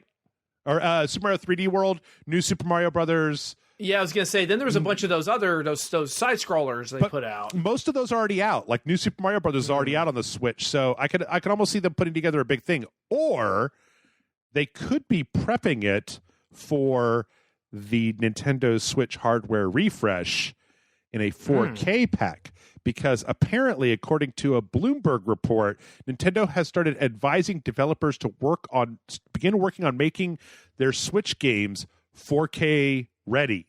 Ooh. Now, there's been a rumor going around for a long time that Nintendo is going to be basically doing a hardware refresh for the Switch next year to make it more powerful and to make it 4K compatible. So there'll be a new Switch that has a little bit of a hardware upgrade and also is able to render the games in 4K. And honestly, like, maybe that March 31st date is just like they're telling us something there that we don't know. Sure. Right? That they're going to stop selling the Switch version and start selling the Switch U version or the Switch XL version or whatever dumb naming thing Nintendo comes up with. I don't know. Yeah. Huh. That's a good question. I guess we'll see. I mean, if nothing else, especially this last, I feel like ever since the whole thing, the transitional era between the Wii to the Wii U to the Switch, we've seen Nintendo learn a lot of lessons, a lot of hard lessons. Mm-hmm. And they have suddenly become, it's not that they weren't always savvy to some degree or another. I mean, they were the kings of the handheld market for friggin' ever, and in some ways still are. But there is something to be said by the fact that they have really keyed into their audience. I think that there's been a big, based on some of the things I've heard, there were some big shakeups at Nintendo, especially post Wii U and into the Switch, especially regarding stuff like Breath of the Wild, where they had pretty much an entirely new team take over, which is why Breath of the Wild has shirked a lot of the trappings of the other 3D Zelda games. But just beyond that, it seems like they're much more keyed into like just this. There's a business savviness that I think Nintendo has keyed in on. That is going to be very, very interesting to see play out in situations like this. Well, it would be good for them to get into 4K because I feel like that's. I mean, I don't know. Do you have a 4K TV? Do you game on a 4K TV, Matt, or do you still do 1080p? No, I think I'm still doing 1080p. I don't think any of our TVs are 4K compatible. Okay. Yeah. Okay. Just curious. I mean, I don't know how important it is to other people. The thing is that I got my big ass TV that works in 4K a while back, and it went out, right? There was a few weeks this month where we had to go back to 1080p TV. I was just like, God, this is garbage. I cannot live in this dumb world of non HDR, non 4K. So, oh my God, you don't even get to see it, Matt, because we always record in 1080, right? Because the capture box. So the only time I saw it was when I came over and we recorded the Pacific Rim commentary, and you popped in Pacific Rim on 480p, and I'm just like, my eyes and my dick. Anyway. Well, speaking of my eyes and my dick, I don't know what's going on in Fortnite, but apparently it involves all of the Avengers. What? Stark Industries is now in Fortnite, and there's like some kind of superpower thing in Fortnite, and like, what the fuck is happening in Fortnite, Matt? I don't know. Dr. Doom's throwing fireballs, and like Silver Surfer's there, and Groot's turned into a ball, and Thor's he's got crazy. a weird costume. Yep. Storm. Yeah. Huh. It's kind of nuts. I don't know. I don't play Fortnite. Kind of nuts. Me neither. This is mostly here as a transition because I have played Minecraft, which is getting a PSVR upgrade this month, where you'll basically just be able to play the entire game with a controller, but in PSVR. I have played Minecraft in VR on my Oculus DK2 that's still sitting in a milk crate in the corner of my room. Oh my God. Minecraft in VR works wonderfully. Because it's very simple, it's very easy, you don't get lost all that much, and it's pretty great. Maybe at some point I can get Grant to come over here and play Minecraft in VR now that he's such a master of Minecraft. There you go. Yep. Yeah, I still have never really gotten into Minecraft. I honestly, I like watching other people play it more than playing it myself. You need to come check in on the Rage Select Discord server. They're still doing stuff. Things are still happening over there. So, all right, who could say? Dope. Okay. Let's see.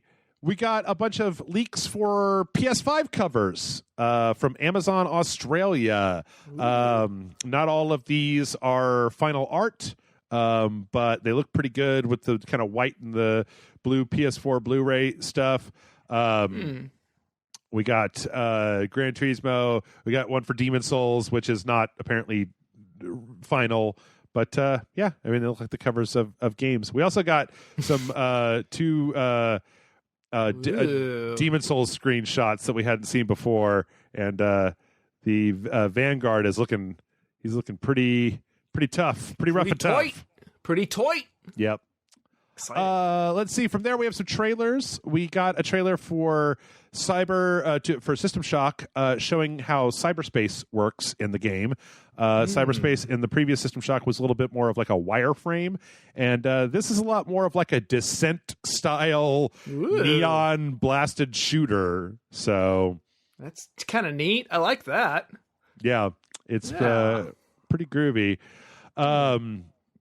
Let's see. From there, we also got a trailer for Fuser, which is the new harmonics mixing a bunch of like different songs together game that is coming out, which looks really fun, really fantastic. It's got a lot of sharing stuff. I like the fact that you could just like.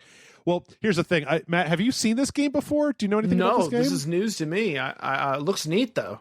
So each one of the songs at the top has like a bunch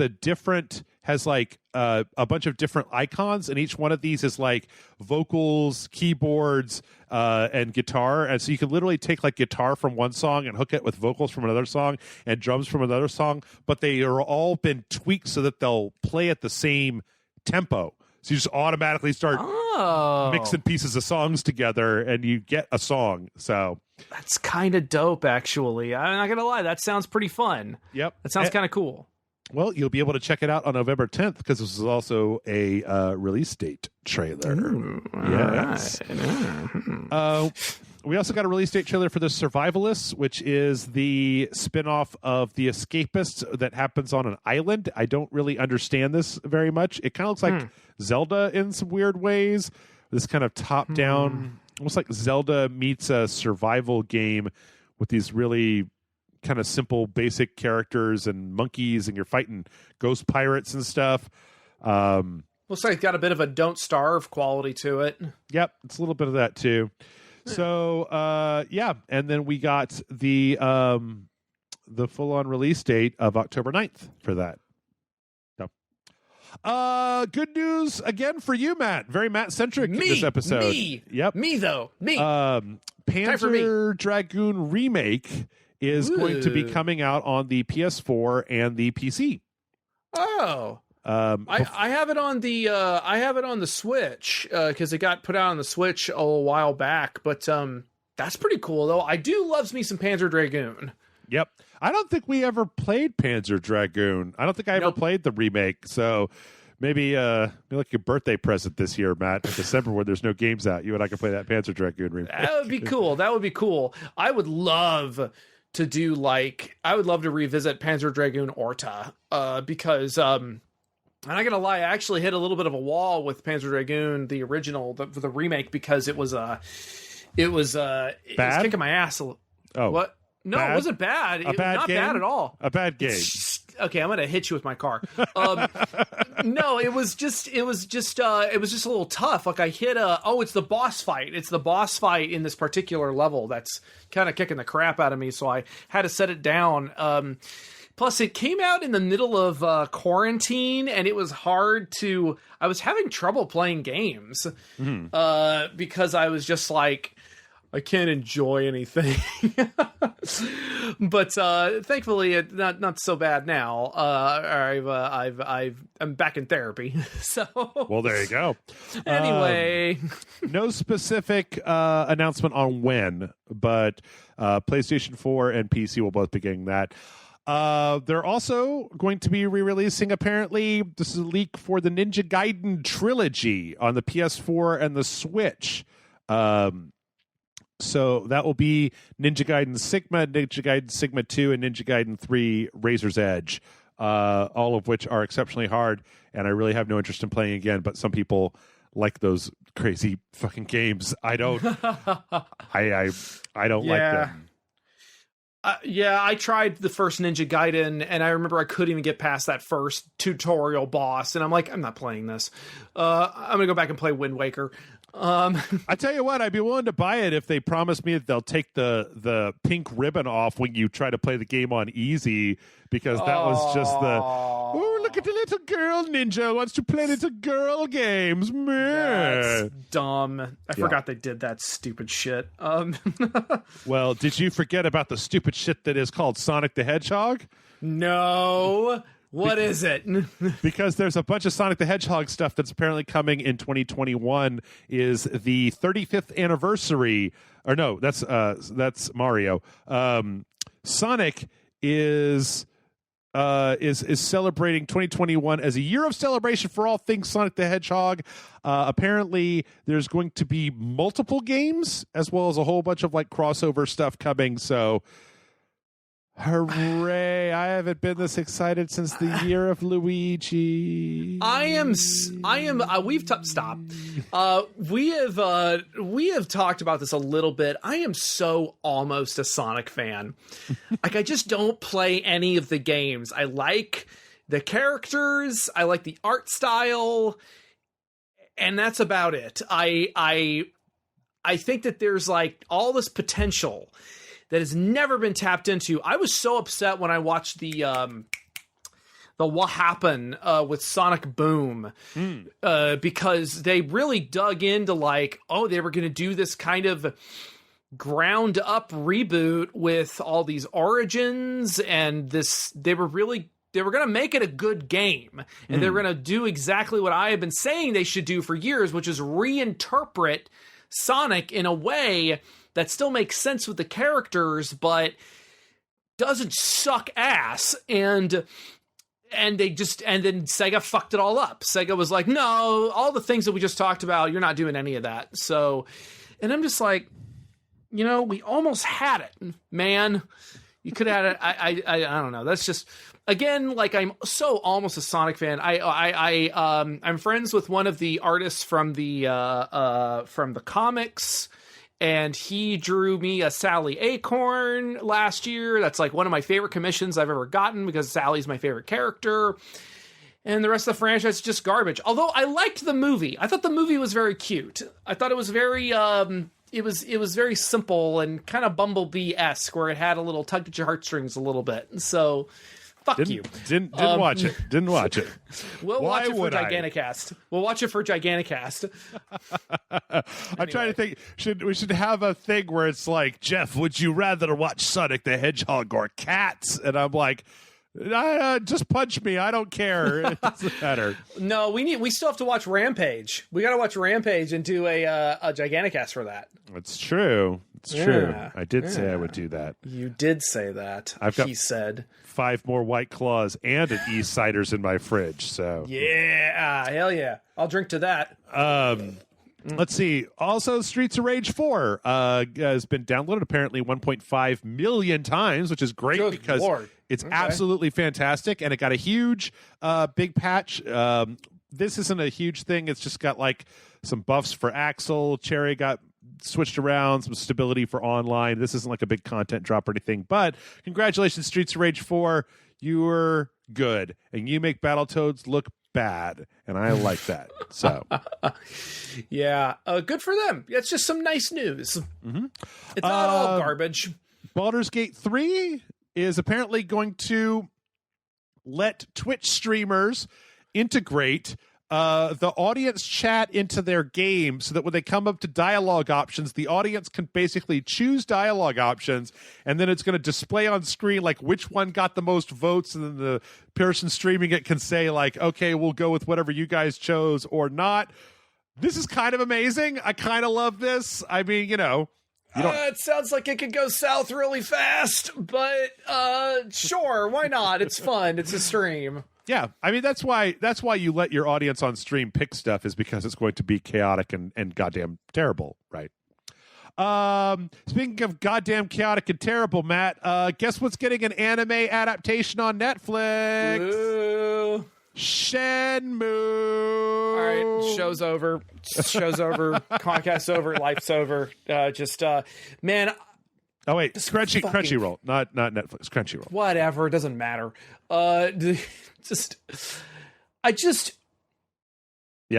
but like it's an audio format, Matt. They can't hear your facial expression. It's just okay. I don't look, as someone whose favorite franchises a lot of people don't fucking understand. Mm-hmm. I am not one to sit here and say your franchise is bad. Shenmue's kind of bad though. Like I don't really, even when it came out, I don't really see the appeal. And I don't know. So here's the thing. I actually would be interested in watching this because it would mean that I wouldn't have to do the clunky fighting, the clunky walking around, the clunky dialogue, the clunky driving a forklift, the clunky learning how to fight stuff. Like, I wouldn't have to do any of that, right? I could just sit, watch, and be like, oh, is that what people like? But there's one thing that I didn't mention, Matt. Okay, what's that? Please tell me. Please. The person doing this is going to be Sakurai Chikara, most well known for overseeing One Punch Man Season 2. Oh. And apparently Yu Suzuki is going to be the executive producer. So I don't know. Trainwreck, maybe. Who knows? All I know is that it's weird. We live in weird times, Matt, because there's a Castlevania on Netflix.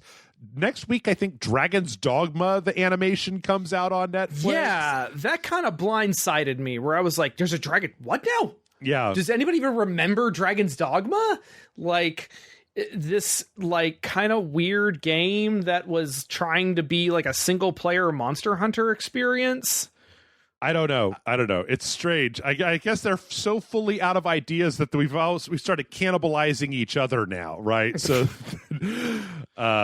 I don't know, but yeah, I mean, maybe this is the format to be telling a Shenmue game, because Shenmue really looks like it's sort of almost like a Metal Gear scenario where it's so narrative driven that it almost feels like, and I don't want to throw shade at Metal Gear or Kojima, but it almost feels like the creator doesn't have a whole lot of patience for the game aspect. They kind of just want to make a movie or a TV show. I'm not saying it's entirely true, but that seems to be the perception, especially regarding Shenmue. So maybe this is better.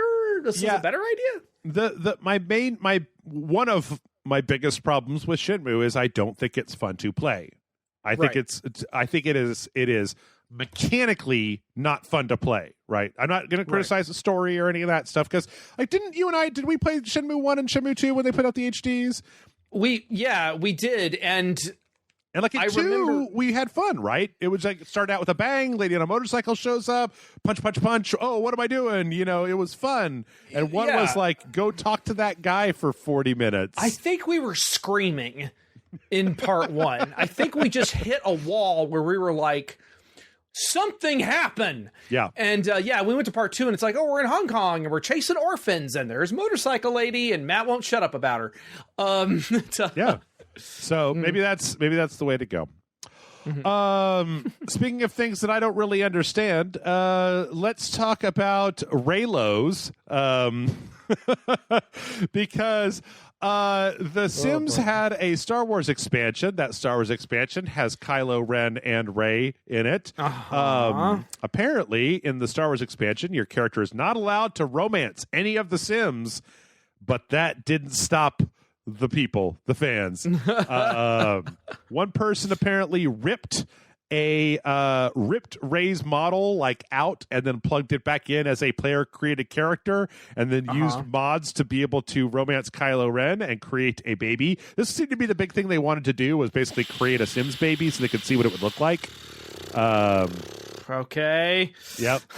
And then somebody else actually went further into it encountered them as an NPC, and I love this screenshot, Matt, because this is a mod that allows people to woohoo in a bush because there are no beds in the Star Wars expansion. So basically, Kylo Ren and Rey got it on in a bush in Disney World, and then they had a kid, and they called it Luke. And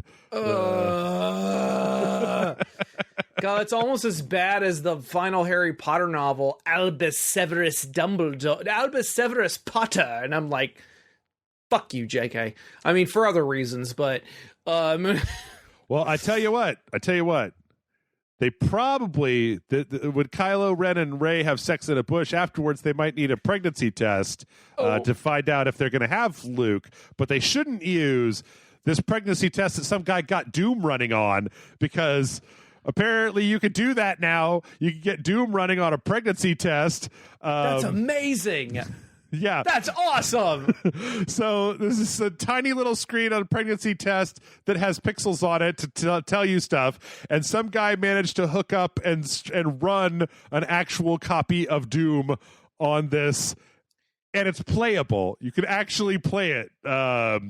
It's kind of amazing, Matt. That is amazing. I tried to type in this story, and it said, surely you don't mean Doom pregnancy test, you meant dog pregnancy test. And I'm like, that's a different subject line that I will have to scrub my phone from now on, forever. You were welcome. Well, let's see. I think we've got a few more minutes, so why don't we just take a couple of quick questions? Okay. mail@rageselect.com is the email address that you can send your questions into. I thought this would be a fun one for us. This one comes in from... they didn't sign their thing, so I'm going to call them Sheboygan. Sheboygan writes in and says, "Dear pile of Taco Bell wrappings," and Matt. Hell yeah. Oh yeah. Have there been any new YouTube channels? Have there been any new channels on YouTube that you've discovered during this long quarantine period? For me, I found a channel that breaks down every episode of Baywatch Nights, which is baffling. How is this an actual show and not a parody? And another one is School of Life, which is an interesting channel of self-improvement essays. Thanks for reading and have a great day. And that's from Sheboygan. So, Matt, have you found any crazy new YouTube channels? Yeah, actually, I wouldn't say crazy. I'm following a couple of animators on YouTube. I just, discovered where'd it go? I just discovered Fernanda Diaz, who does these lovely, cute little animations, set to a couple of set to some music, which is nice. I've been watching a lot of Worthy Kids, who does these weird little animations. Like, my favorite one is about Palpatine getting thrown out of the Death Star, and he just he's just like, he spends like 30 years healing himself, and he's like, oh, a chair, and it's perfectly sized for my little body. And like, really weird and cute. There was one that I just recently, a really good one is Accented Cinema, I believe is the name of it. Accented, you know what I'm talking about? Yeah, I've watched a few of those vids. Yeah. Yeah. I mean, I found it originally because he did a video about the when a turtle was better than Godzilla. It was his like review of the 90s Gamera trilogy.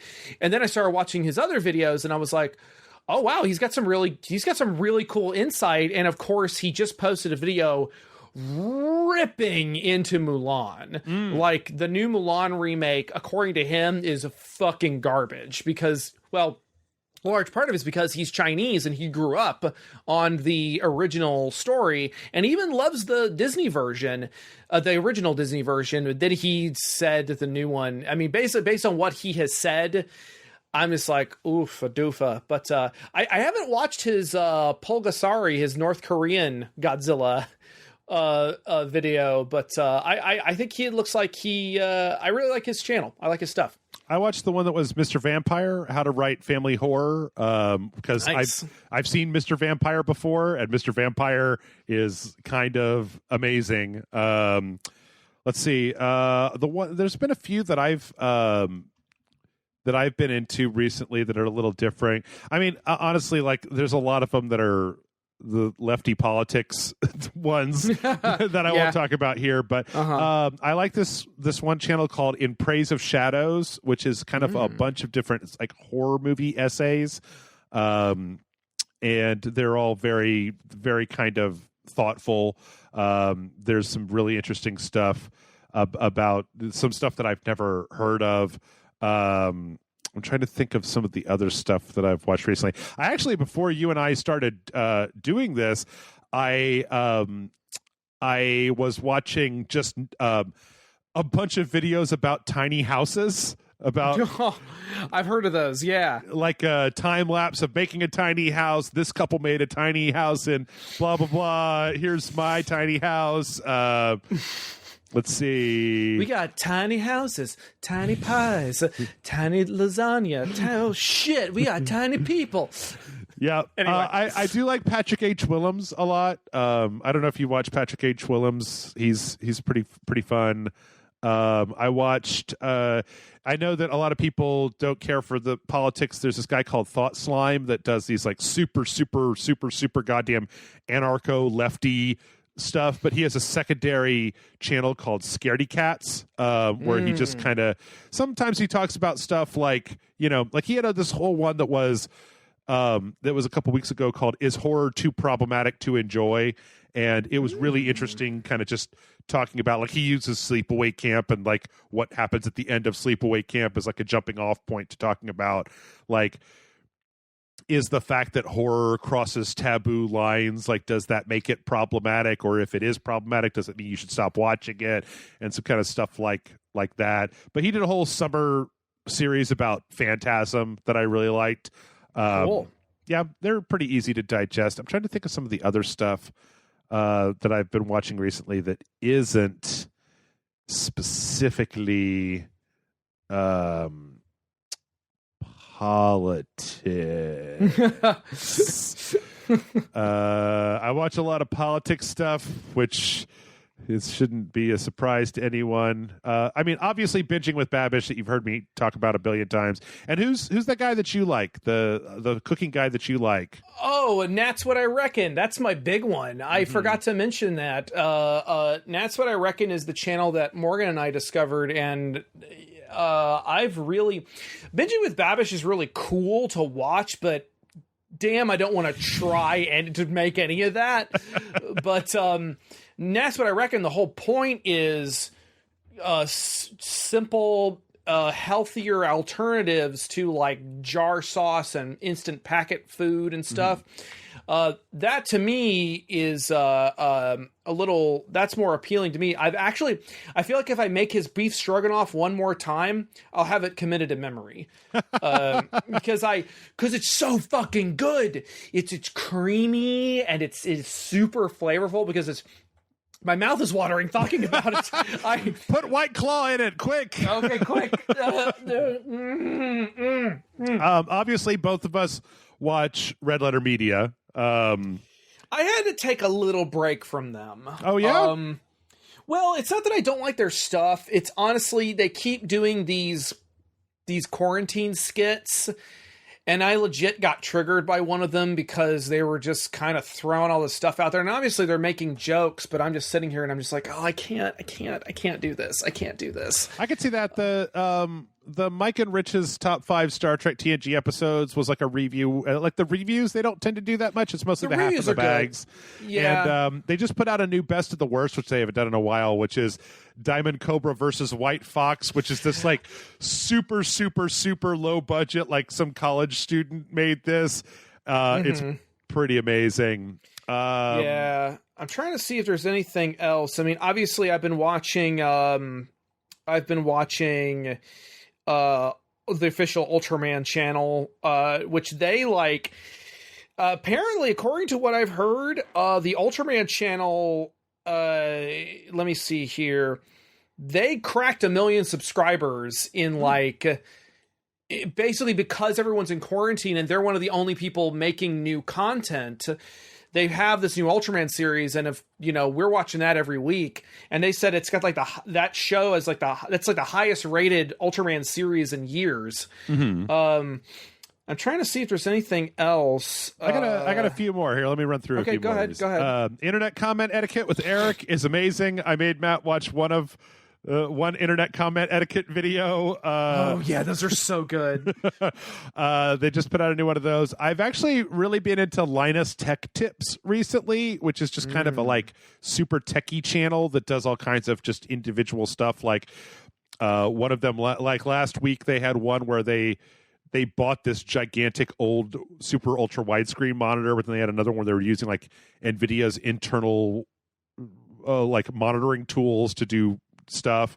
Matt Pat's new channel Food Theorists is good. They had one on there about the Matt, have you heard about the whole Chuck E. Cheese pizza thing where it's like what?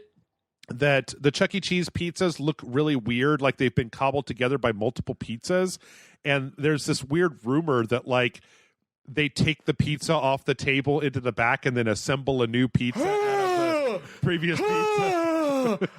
I was seriously considering like picking up some Chuck E. Cheese pizza for when I was gonna go over to a friend's place, and I really now will never do that, even if that's remotely, if there's a 1% chance. Well, you should watch the Food Theorist video they put out a week ago that answers that question definitively. Cool. I'm going to let's see here. I'm gonna go and subscribe to that. Yep, there it is. Recycled pizza. I got another good one. I highly recommend Toy Galaxy, which is a really cool, like they do these little 10 to 20 minute retrospectives on mostly toy and cartoon franchises from the 80s and 90s. They just did one on King Arthur and the Knights of Justice, which was about a football team that went back to medieval times. They did the history of Black Star, the history of the Micronauts, the history of Turbo Teen. They did like a multi-parter on Voltron. So they're kind of like a slightly more, they're a less cutesy and a little more well-researched version of the Toys That Made Us, which, speaking of, another good alternative to the Toys That Made Us is what is it called? It was called like Henshin TV. Go ahead and you got another one. Yeah, I was just going to suggest Jenny Nicholson, who I love Jenny Nicholson. Is just adorable and wonderful and wholesome and pretty much great. Like her. Did you watch the Spider Quest? I love Spider Quest. Spider Quest made me so happy. It was kind of great. Another good one. I'm just looking at my subscriptions now. Let's pick out one more each, and then we can finish it up. Okay. I want to give a shout out to one that's in my realm, in the kaiju realm. Mm-hmm. You go ahead and do your last one. Well, I was gonna save that so that because I'm sure it came from both of us. We've already talked about it a whole bunch of times. Talk about it all the time. If you're not watching What Happened, then you're doing yourself a disservice, especially if you're a video game.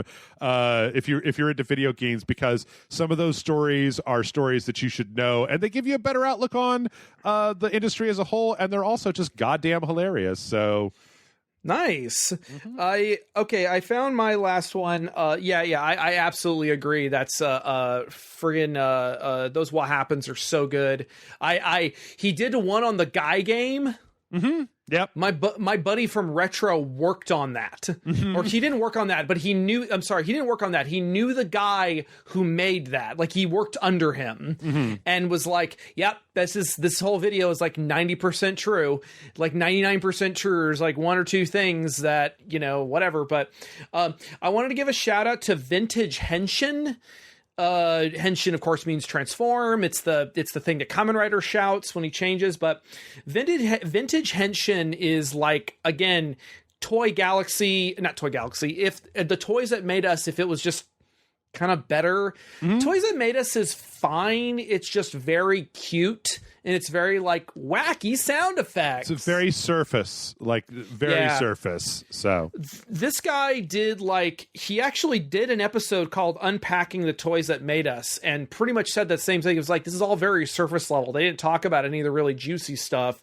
And then he'll talk about he did like a 25-minute episode on the rise and fall of the Shogun Warriors toy line, which is like really well done. So big shout out to Vintage Henshin. If you want to check out like some cool, weird Japanese history of Japanese pop culture and stuff, go check them out. Oh, I'm going to put one more in here. If you haven't watched, damn it!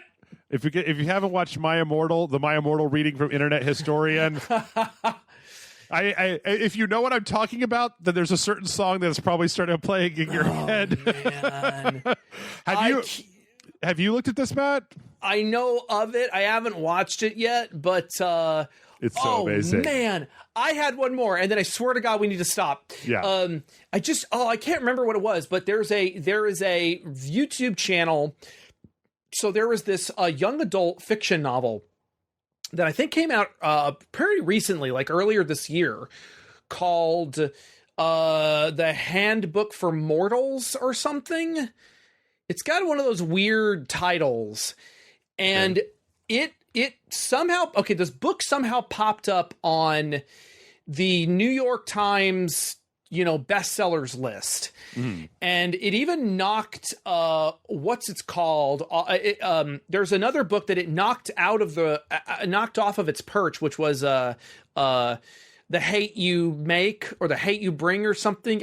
I wish I could remember that title, but that one is apparently a very highly regarded book that's about somebody about a young black person talking about her friend who was shot by the police, I think is the story. So really harrowing, important stuff. This book surpassed that book.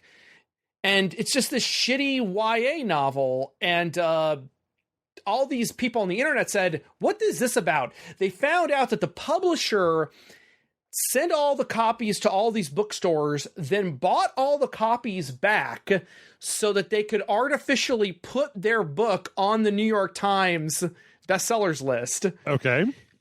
So it got taken down. The movie deal it had got canceled. This YouTube channel, whose name I can't remember, is doing a chapter by chapter reaction, like a full reading and reaction to each chapter. And the only way I would recognize it is it has a teeny tiny little penguin girl doing the reading. And it's just like, what's the name of the book? Do you not remember? The Handbook for Immortals. Handbook for Mortals. Handbook for Mortals. I'm going to look it up myself. Okay, Handbook for Mortals. And it's got a penguin lady? Handbook for Mortals review. Maybe that's it. We're spending a lot of time on this. Yeah. That's it. It's Generally Pooky. Generally Pooky. Okay. Yeah, it's amazing. I am so excited to actually continue watching those videos because they're really fun. Okay, I'm done talking about this. That's it. We're done with this podcast. That is enough. It's 1:35 in the morning. There is no more podcast. That is all the podcast you get. That's more podcast than anybody's ever podcasted. Please send your questions to mail@rageselect.com and check out Matt Frank at mattfrankart.net. And you just had a recent Giganticast, is that correct? Yes, I had recorded 3 Giganticasts over the last couple of months. Haven't uploaded any of them. But I finally sent them all to Chris over at oneofus.net, and he has been uploading them. We just uploaded one that John and I recorded back in May, where we're talking about one of the Ultraman Blu-rays. Mm-hmm. And I've got an interview coming up with an old friend, and then I've got a review of Colossal with my assistant Caston. So got some good content coming out. Excellent. Go check all that out. And in the meantime, this podcast is too long. This podcast is too long. It's too long, you guys. I don't know. It's too long. I should not have drank this White Claw.